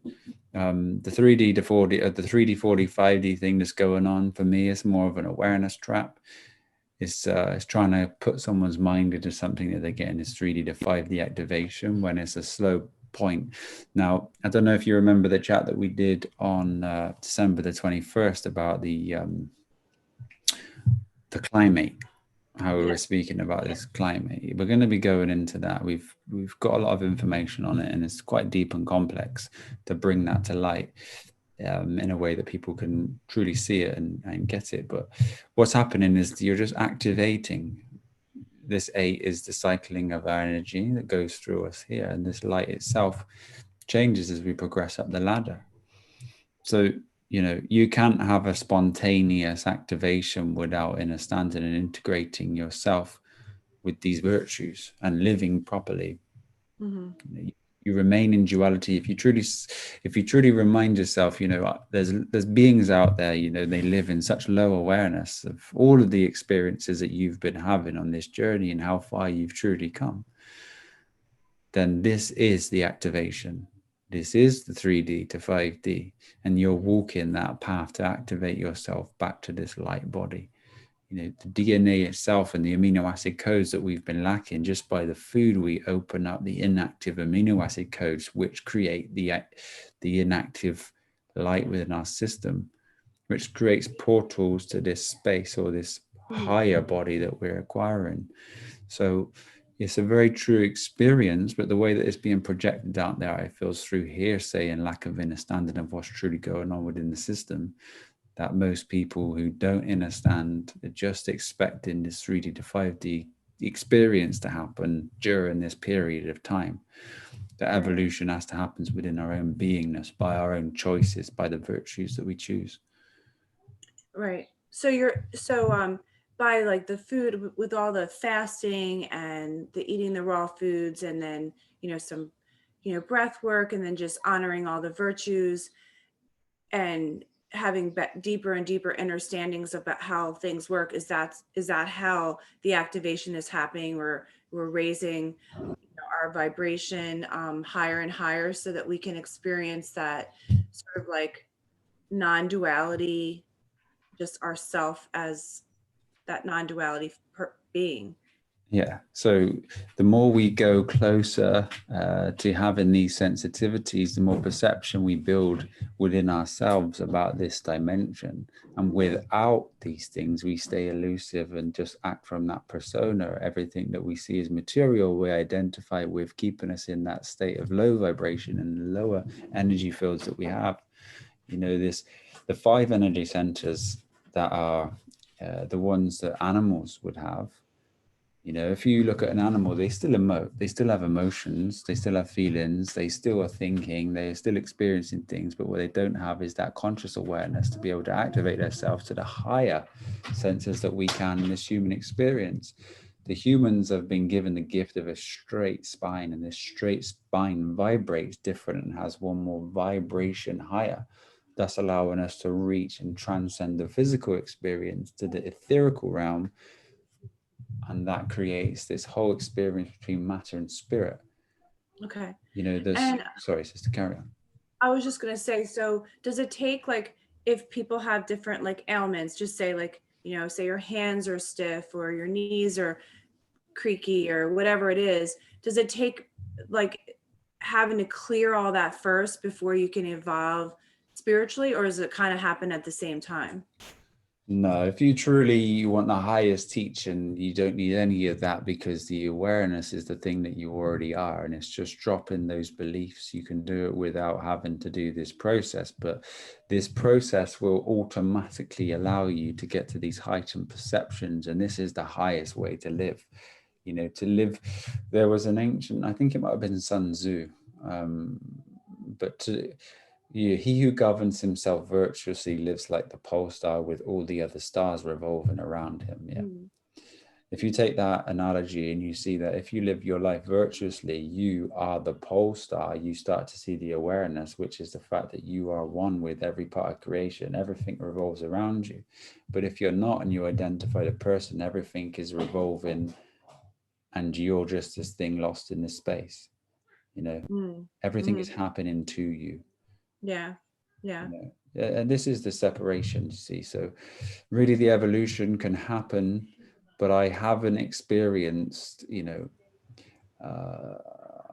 anyone who's interacted with me find that heightened perception and that experience through my own experience. But I've heard many gurus say that they have found that space without having to live, you know, a certain way. But you will find that most people who have transcended thought and ego and have had that death, that they worked very hard previously to it. And after that, they had a small smile and a laugh, and they really found that this existence is not really real, and it's a bit of a joke, and they took it too seriously, and now they're just experiencing, and they've gone back to eating certain foods that they didn't eat previous to their awakening in their awakened state without any effect on their body, because then the body has been created into a magnetic, free-flowing, reciprocating being. Right. That makes sense. Yeah. So everything they do is just for joy or just for the experience of it.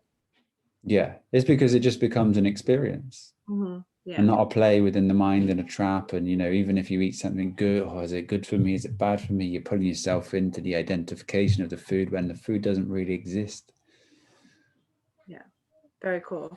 Yeah. And then I have another question just about your opinion on Santos is doing something with like this magnetic healing. It kind of reminded me of what you were talking about, your violet light. And he's doing it in Mexico, and I think one guy cured himself of like terminal cancer. He's the one that developed this magnetic sort of Tesla device that is able to remove like, I don't know, everything, parasites and nanobots. And are you familiar with it? And like, should I get one? Definitely get one. You know, these, as long as they're done through magnetic and not electric, and they're cold negative healing, this is going to be one of the most important rediscoveries of our time, and we're not going to find it through the commercial world. So we're going to have to do these things ourselves, and this is why we're all reaching out to each other, because everybody's got their own special thing. Everybody's a flower, and we're all fruiting in different ways. And this is this real shift that we're having. We're going to be looking after each other together is to get her, and we're not going to find anything if we look into the commercial world. We're not going to find anything if we expect Trump to save us. We're not going to do any of these things. We're going to just get lost, and we're going to find that we're actually looking externally again for empowerment when it's only found within. Yeah. And then the last question I have is I've had like a ringing, a very slight ringing in my ear. Like sometimes I don't notice it. I sort of don't pay much attention to it. And I feel like when I remember when I started was a pretty long time ago, probably like a year and a half ago, after an ayahuasca journey that I did. And I wasn't sure if it was like my vibration was changing, or if it was some kind of signal, or if it was just something wrong with my ear. Like I wasn't sure what it was. I kind of live with it. Like I guess if I focus on it, it could become annoying, but I'm pretty good at just like, you know, kind of being present in my space and in my being. So I wasn't sure what you thought it could be, or if it's something I should be concerned about. I mean, I'm not concerned about it, but I didn't know what it was.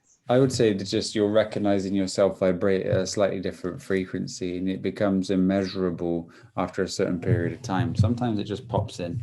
It's quite normal. A lot of people on their journey have this experience. Some bloggers out there say that, you know, someone from another dimension is trying to tune into you, so you need to just try to listen to it. But truly, you're constantly resonating, and your resonance is constant. Well, if you choose to embark on the journey, your consciousness should be constantly changing, thus changing the vibration of your being. So slight different frequencies just may cause slight different tunes within yourself. You know, as there's a resonance within this whole creation, you know, we become accustomed to the vibration of this realm within the womb, And as we come out of the womb, we don't hear these things. But yeah, as you constantly attune yourself, you'll see that you will find slight points of peaking vibrations through the day, and they will just naturally level out and become, part of your non-awareness. Yeah. Yeah. All right. Thank you so much. No. Appreciate it.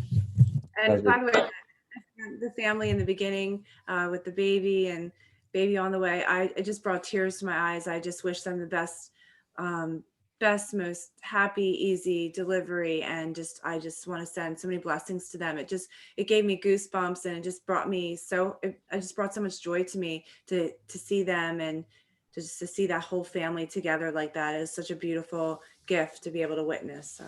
Perfect. Yeah, thank you. And how is your son? Is he wonderful? Oh yeah, thank you so much. You really changed his life. I've never seen, I wish I had it recorded. It was one of the most beautiful conversations I've ever witnessed in my life. And he's on his way here. He's driving.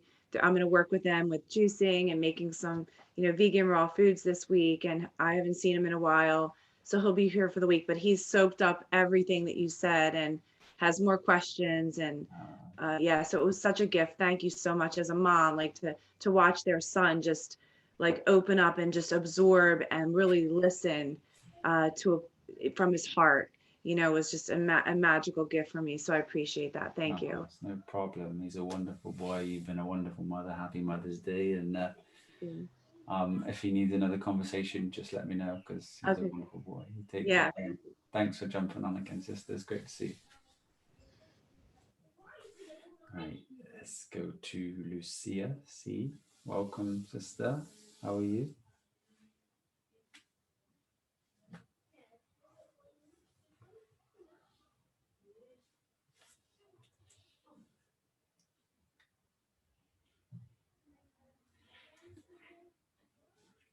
Still, if you're there, sister, and you can hear us, I'm going to ask you to unmute by the computer. Hello.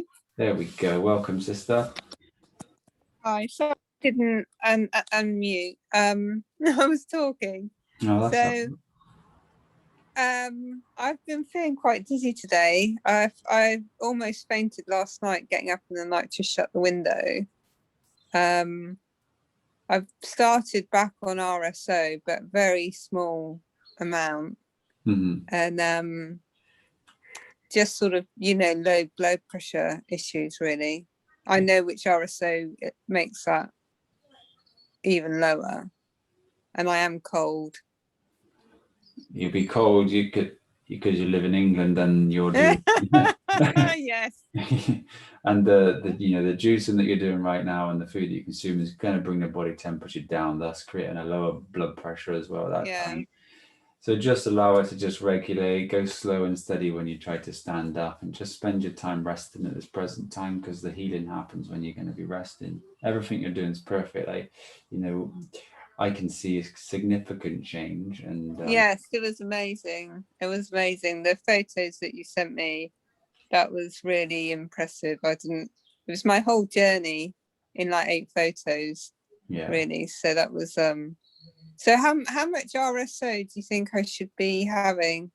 Well, just to get, if you were to do things without changing the food, they recommend to work your way up to 1 gram a day till you've completed a course of 60 grams. But it's still, I know people that have had brain cancer, and they keep the brain cancer down by putting 1 gram a day in, but again, they still need to stay on the RSO because they're consuming all to death.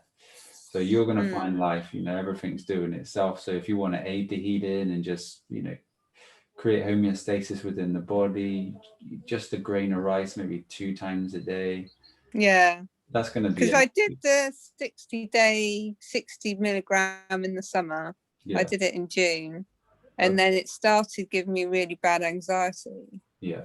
And I've tried it a few times. It's only really, I've had really good clarity since Wednesday. Good. Just that I feel like I don't have any doubt. Whereas when I used to do it, all my doubts used to come out when I used to doubt up. But now I do it, and I just feel like I don't have any doubt in what my path is. Okay. So that's We've got really two good. questions here saying what's RSO. RSO is Rick Simpson oil. It's cannabis oil, full spectrum. Yeah, so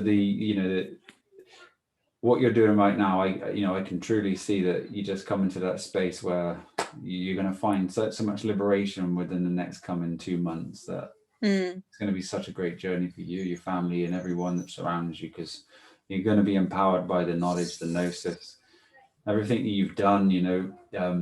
Are you able to quite slightly share with people here? We had a question earlier on about the Ayurvedic foods. Oh, I did see that. Yeah. So I had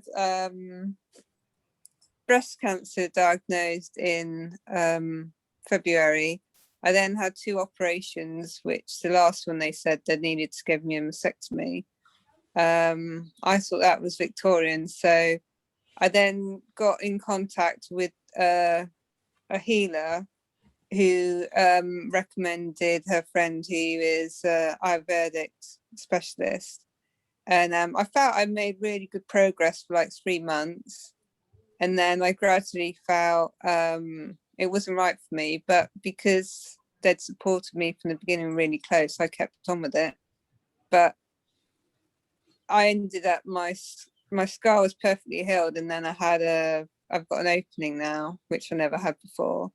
And it just got worse and worse. And the last 2 weeks before I fully stopped, I was in agony, did the juice cleanse, and then I felt a lot better, and then thought, oh, I've got this appointment. I went back and then had another 2 weeks, and it went double fold in 2 weeks. It just went mad, and I was just having lentil soup for 2 weeks and a lot of supplements. And yeah, it didn't help me, but I was clinging on because I knew she was a good friend of a friend. So it's very interesting. I wouldn't, for me, it didn't work. And I felt I I had Alex with me, who was doing the juice fast in December, and I could see him metamorphosizing, but I couldn't break free from the protocol I was in. I was too worried about it. This is how the whole industry gets us, and it's just through fear. But remember, everybody has a belief in something, and now you're knowing, and this is the fact. And the matter of the fact is things are working out for you now, and you've had this experience, and you just got to keep progressing now, because it's just a matter of time. And yeah. Okay. It's just I didn't know whether I was getting enough. I've had about almost 3 liters of juice today, but it's really just being careful standing up. Is what I need to be. Yeah, it's just a change, and you can stand up very quick and definitely feel like you're about to fall. You may even just drop to your knees, but just stand up slow. Let the mind, or not the mind, let the head adjust and continue. I had a dab of honey, and that sort of helped. My husband said get something. I don't know, I don't know whether it's psychological, but I don't think it's food. It's not me. going to be food. It's going to be down to the blood pressure and standing up very quickly. So just stay with what you're consuming, and just don't stand up too fast, because it will naturally get there naturally. Yeah. Okay, I think that's all. I just wanted just touch base and really thank you for giving me the updates, and these chats are great, and it actually helped me, because I'm at the beginning, to go back and watch the older ones, because I hadn't seen some of them, and it had answered a lot of my questions in terms of, it was just nice to have it reiterated that this really is, as you said, that simple if you want it to be. It is that simple, and everything is that simple. And when we get to this point of simplicity, it's because we've let go of all the ideas of what we've been fed since we've been indoctrinated from school. So let's bring forth the right side, the simple side, the perfect existence that we're all moving towards. And stay healing, sister. And it's so great to have you here with us. Super, thank you. Oh, we love you. Take care, sister.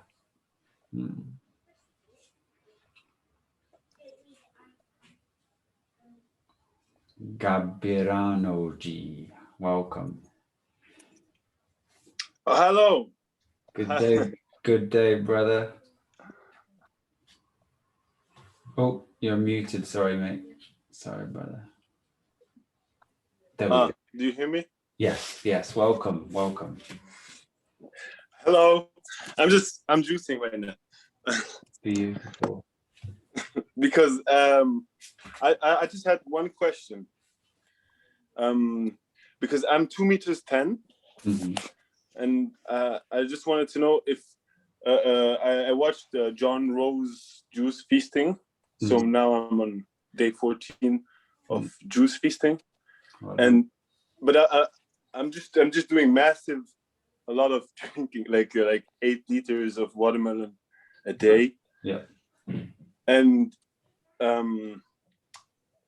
is it better if I reduce it, if I fast more, or is it like, what is the difference? So the difference would be so what's happened over time, we've depleted our bone minerals because of the acidic lifestyle we have. So our body will naturally try to buffer the acidic lifestyle with the alkalizing parts of our body stored within our bone minerals, depleting our bone minerals from the minerals that we need to have this peaceful life free from disease.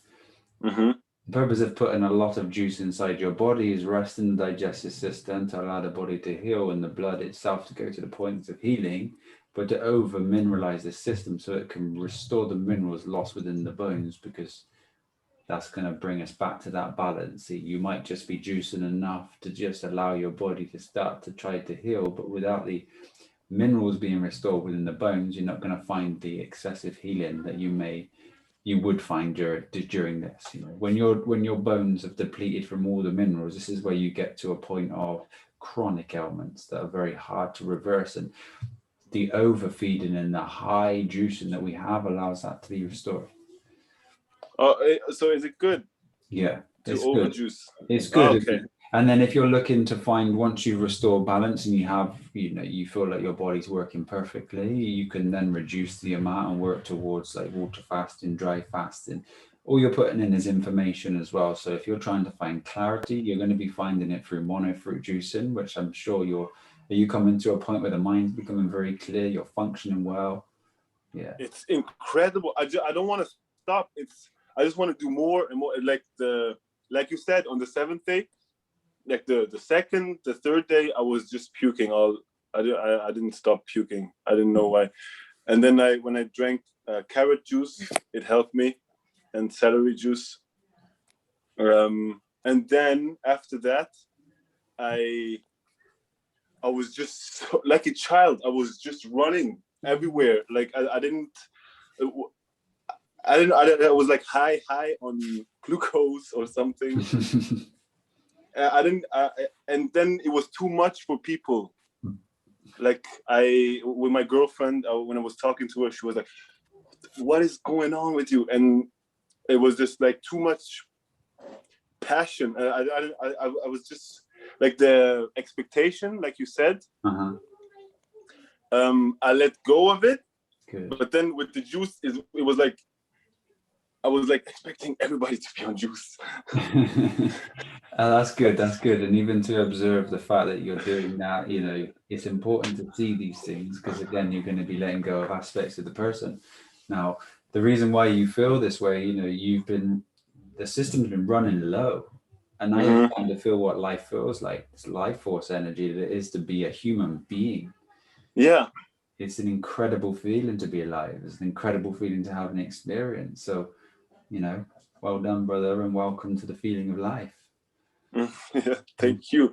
And I just wanted to share that when you told me to let go of expectation, like the next day, I did a 10-minute video where I just expressed myself on my Instagram. I just told the people how I felt and where I am in my life, and I was just honest. Good.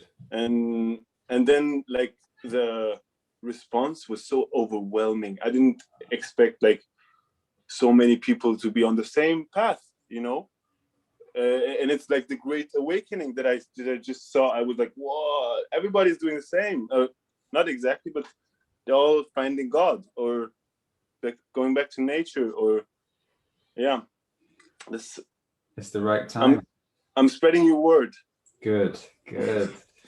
I'm very happy for it, because the only thing that we can do right now is be that guide, be that light, and shine it as far as you can shine it. Because when people see you with so much energy and flamboyancy, Yeah. How? Why? I have so much. Yeah, that's what I saw. So much. You have a lot of young people who follow me, and those are the easiest ones to, because I'm in my stories. I'm always showing my juice and what I'm doing, and like I'm telling them what I know from you, like about that it's like nature. It's energizing, and they see it also, and so many kids wrote me like, "Hey, I'm drinking so much orange juice now because of you. I bought the machine," and it's so beautiful because I didn't know. It's like the gifts that came out of all this is awesome. Plant them seeds and watch them grow. Yeah. Yeah, and I want to also say, how do you say, like I'm ready.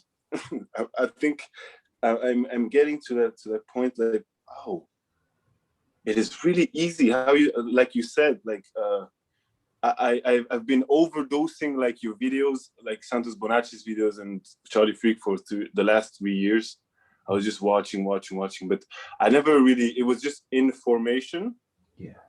And I never, when I told people, when I tried to explain, I could never like get it over. I wanted to explain them, but they didn't get it. But now on Juice, it's like everything comes back. Like when I talk to people, it's just it's not even me talking. It's like it just flows. It's just whatever I heard through you or Santos, or it's like, or what I read, or the vessel for the divine. The divine speaks through us all. You see, so you're just a conduit. You're just this vessel, and if you just be in that state of purity, you don't take the judgment. You have no expectations, and you just be. It just flows through you. Everything. Where you just trust life. Yeah. And now I just trust, and it's just it just come. I was worrying for money, and now like this a woman who loved my shows back in the days. She watched the show of mine, and she's like daughter of a millionaire, and she wanted to give all the artists that she likes and all the comedians money, and then she just gave me money, and my friend who also did the show with me. I don't know. It's just like the synchronicities. Like I don't know if it's that, but you just need to see them now and just be subtle with them and start to watch, because this is exactly what happens when you open up to your truth. Otherwise, you don't have this abundancy, you know, just by feeling like you needed money is a feeling of not having money. Now that feeling is expressed through this universe, which is a feeling of not having money, which is going to create you not having money. You need to let go to your experience and surrender everything to God, because God is this creative force and will always provide you with everything. All you need to do is be in that space that you just have 100% faith in abundance, and everything will just naturally come to you. You know, you're 23, did you say? Is that what? I'm turning in June. 23 in June, you see. It's going to be a wonderful thing, this experience that you're having, and hopefully you can touch so many. And it's such a pleasure to have you here with us, brother. No, thank you. Such a pleasure. Maybe we can try soon to get the etymology to these young beings who may be able to have the eyes to see this true language that's been here for us this whole time. Yeah, I'm in Switzerland. We have like every 14 kilometers, they have another accent. We have so many accents in this small country. Okay. So it will be interesting, yeah, I think.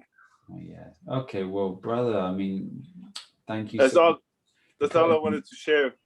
You're doing Thank such a you very great much. job. You're doing such a great job. We can see the essence flowing through you, and stay doing what you're doing, brother. Start experiencing these heightened awarenesses, these heightened experiences, and shine your light as far and as wide as you can.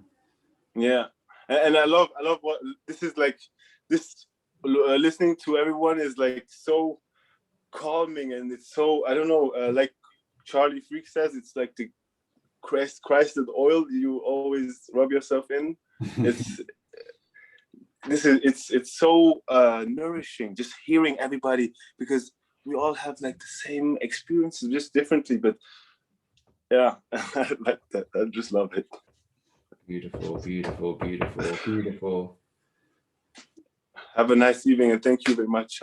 Thank you, brother. You have a wonderful day. Yeah, you too. Take care. Bye. Bye, brother. Just moving outside. It's little X's bedtime. So I'm just moving out.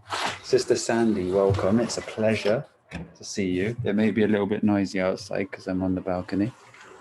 But, Wonderful. forgive Best me. place to be. How are you, sister? Doing well. A lot of distraction going on today. My son and daughter-in-law are having their my grandson's first birthday party out here in the office today, and I keep getting calls and wondering where this at and what's that at. And he's making ice cream, so I wanted to thank you, Josh, for sharing March 11th with us, the 3/11. I didn't get the message until I'd already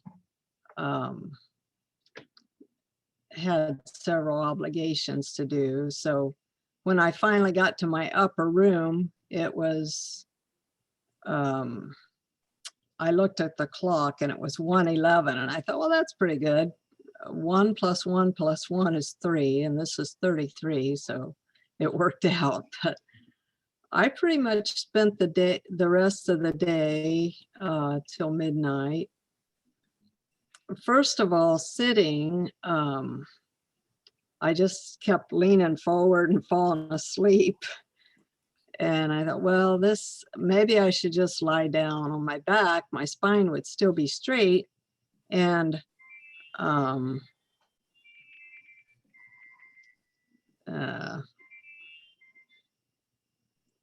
my son was calling, but I'm ignoring it. Anyway, so lying there, all of a sudden I got this intense burning pain in my coccyx area. And then it migrated over to my left hip. And that was my wake-up call years ago, right after I got out of RN training, was that I was working intensive care all night shift, and we were on our feet running all night long, always short-staffed.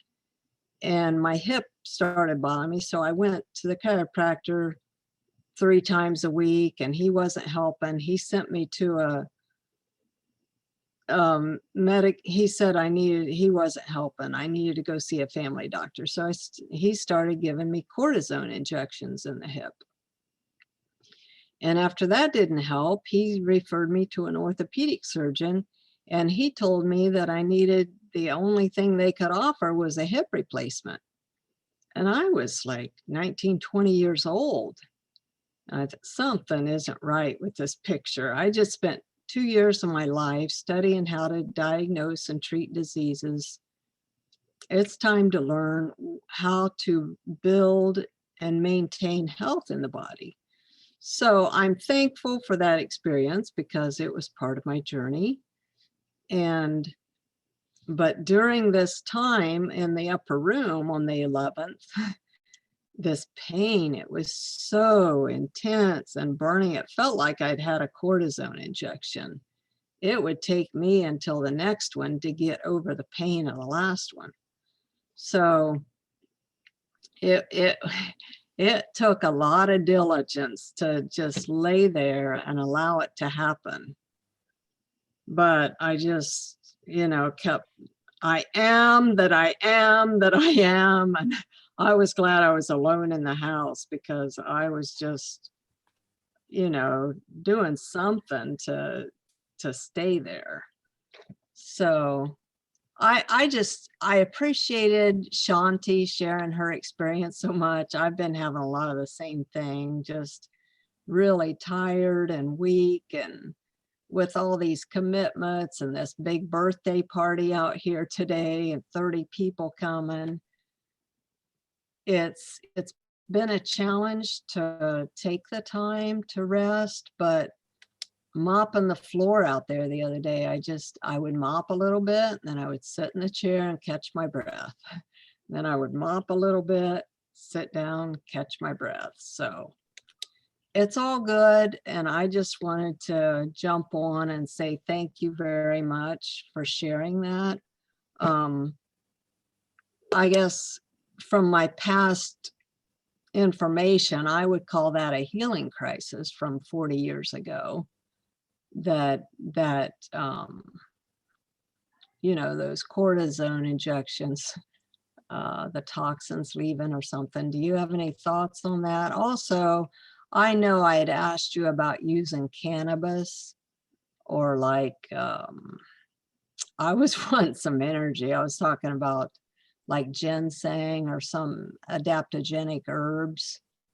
So curious your thoughts on using any of those during the water fast. I haven't. I've just decided, well, I'm just going to stick to water and let the body do what it needs to do to the best of my ability. So curious what thoughts you have, Josh. I think you're doing an amazing job to stay strong through these times, and you definitely find the pain leaving the body through this healing from old, for example, cortisol injections that you had. So you know, that there would be the body trying to take out the deep-rooted pain or the problems that's been left there for you, and just to be sitting still with it and allowing it to happen. For me, I would say that's the best thing that you could have done. So well done for staying strong there. You know, it's not easy, especially if we haven't been through these things before and they're new to us. As for the lack of energy, you could try some like a cannabis sativa, or find a good strain that gives you this energy. But remember, the body's showing you these symptoms for a particular reason, because it wants you to rest at this period of time. So if you get false energy within your body and you start doing things that you're not ready to do, you may just find something occurring in that way that you don't necessarily want it to. So it's because the blood pressure is low and the body's just healing, that your body wants rest. So it's trying to get you to rest. And if you move too fast and you do things too fast, the body's going to probably not shut down in a sense, but, you know, like you may find yourself just stopping, dropping. So just take it slow, take it steady, walk around. I know sometimes doing yoga, it's like my balance is off. I'm catching myself, and it's like between each pose, I'm just laying there and resting for a while. So it's all good. How long are you planning on continuing your fast for? As long as it takes. No, you know, 40 or however. I don't have a set limit. So everybody's doing an amazing job with their fasting, and you know, you're all empowering yourself with some serious wisdom going through these processes and breaking boundaries that, you know, haven't really been broken by many people. You're all going to experience spontaneous healing and regeneration and longevity like you would never believe. And just hats off to you all for going through these experiences and having faith. Thank you so much. And it's such a blessing to get on this call with all my brothers and sisters and have the loving support group. It's just amazing. So thank you all very much. Much, much love. Very welcome, sister. Thank you so much for being a shining light. And I know exactly where you're headed after this, because you're a wonderful teacher yourself. So I hope we can get many beings from this space, and we can continue to expand the X family and everyone who's with us on this journey, working hard and experiencing the truth. We can expand and help so many more people The website is nearly live. Good. Nearly live. I think we're just hopefully a few days away. So I don't want to put the exact date on it, but we're not far. So we'll be there soon. And then we can start reaching out to more and more people, because we've got many shows that want us to expand with them. And I look forward to be able to create in a space that we can just help many. Blessings, brother. Much love. Thank you. Sister. Thank you so much.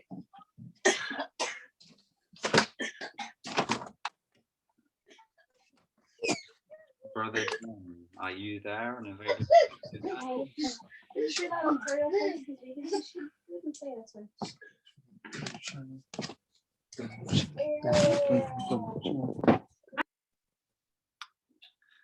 If you're there, Brother John, if you're not, we are graciously happy to have had you with us.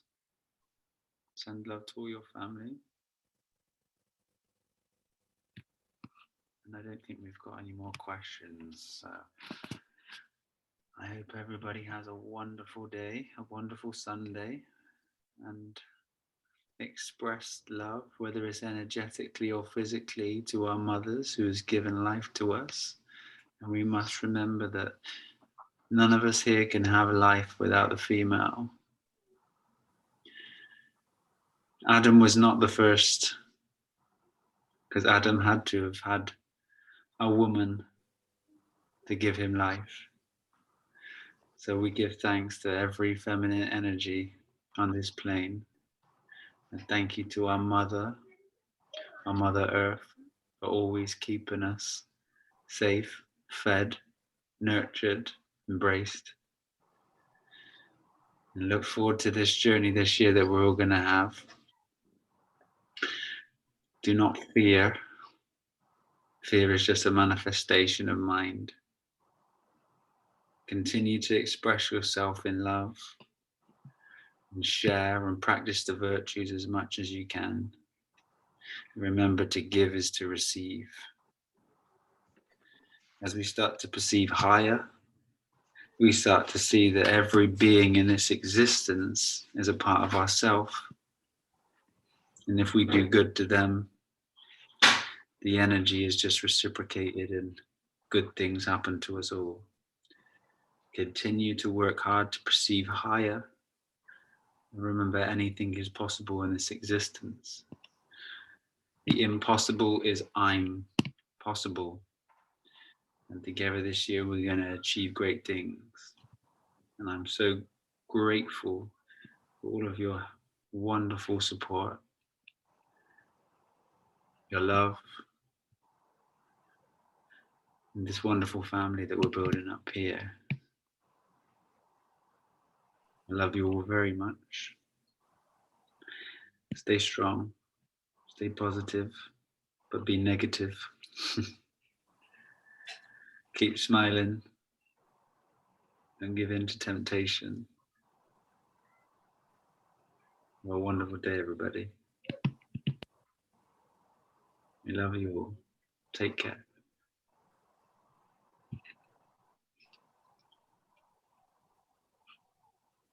Bye-bye.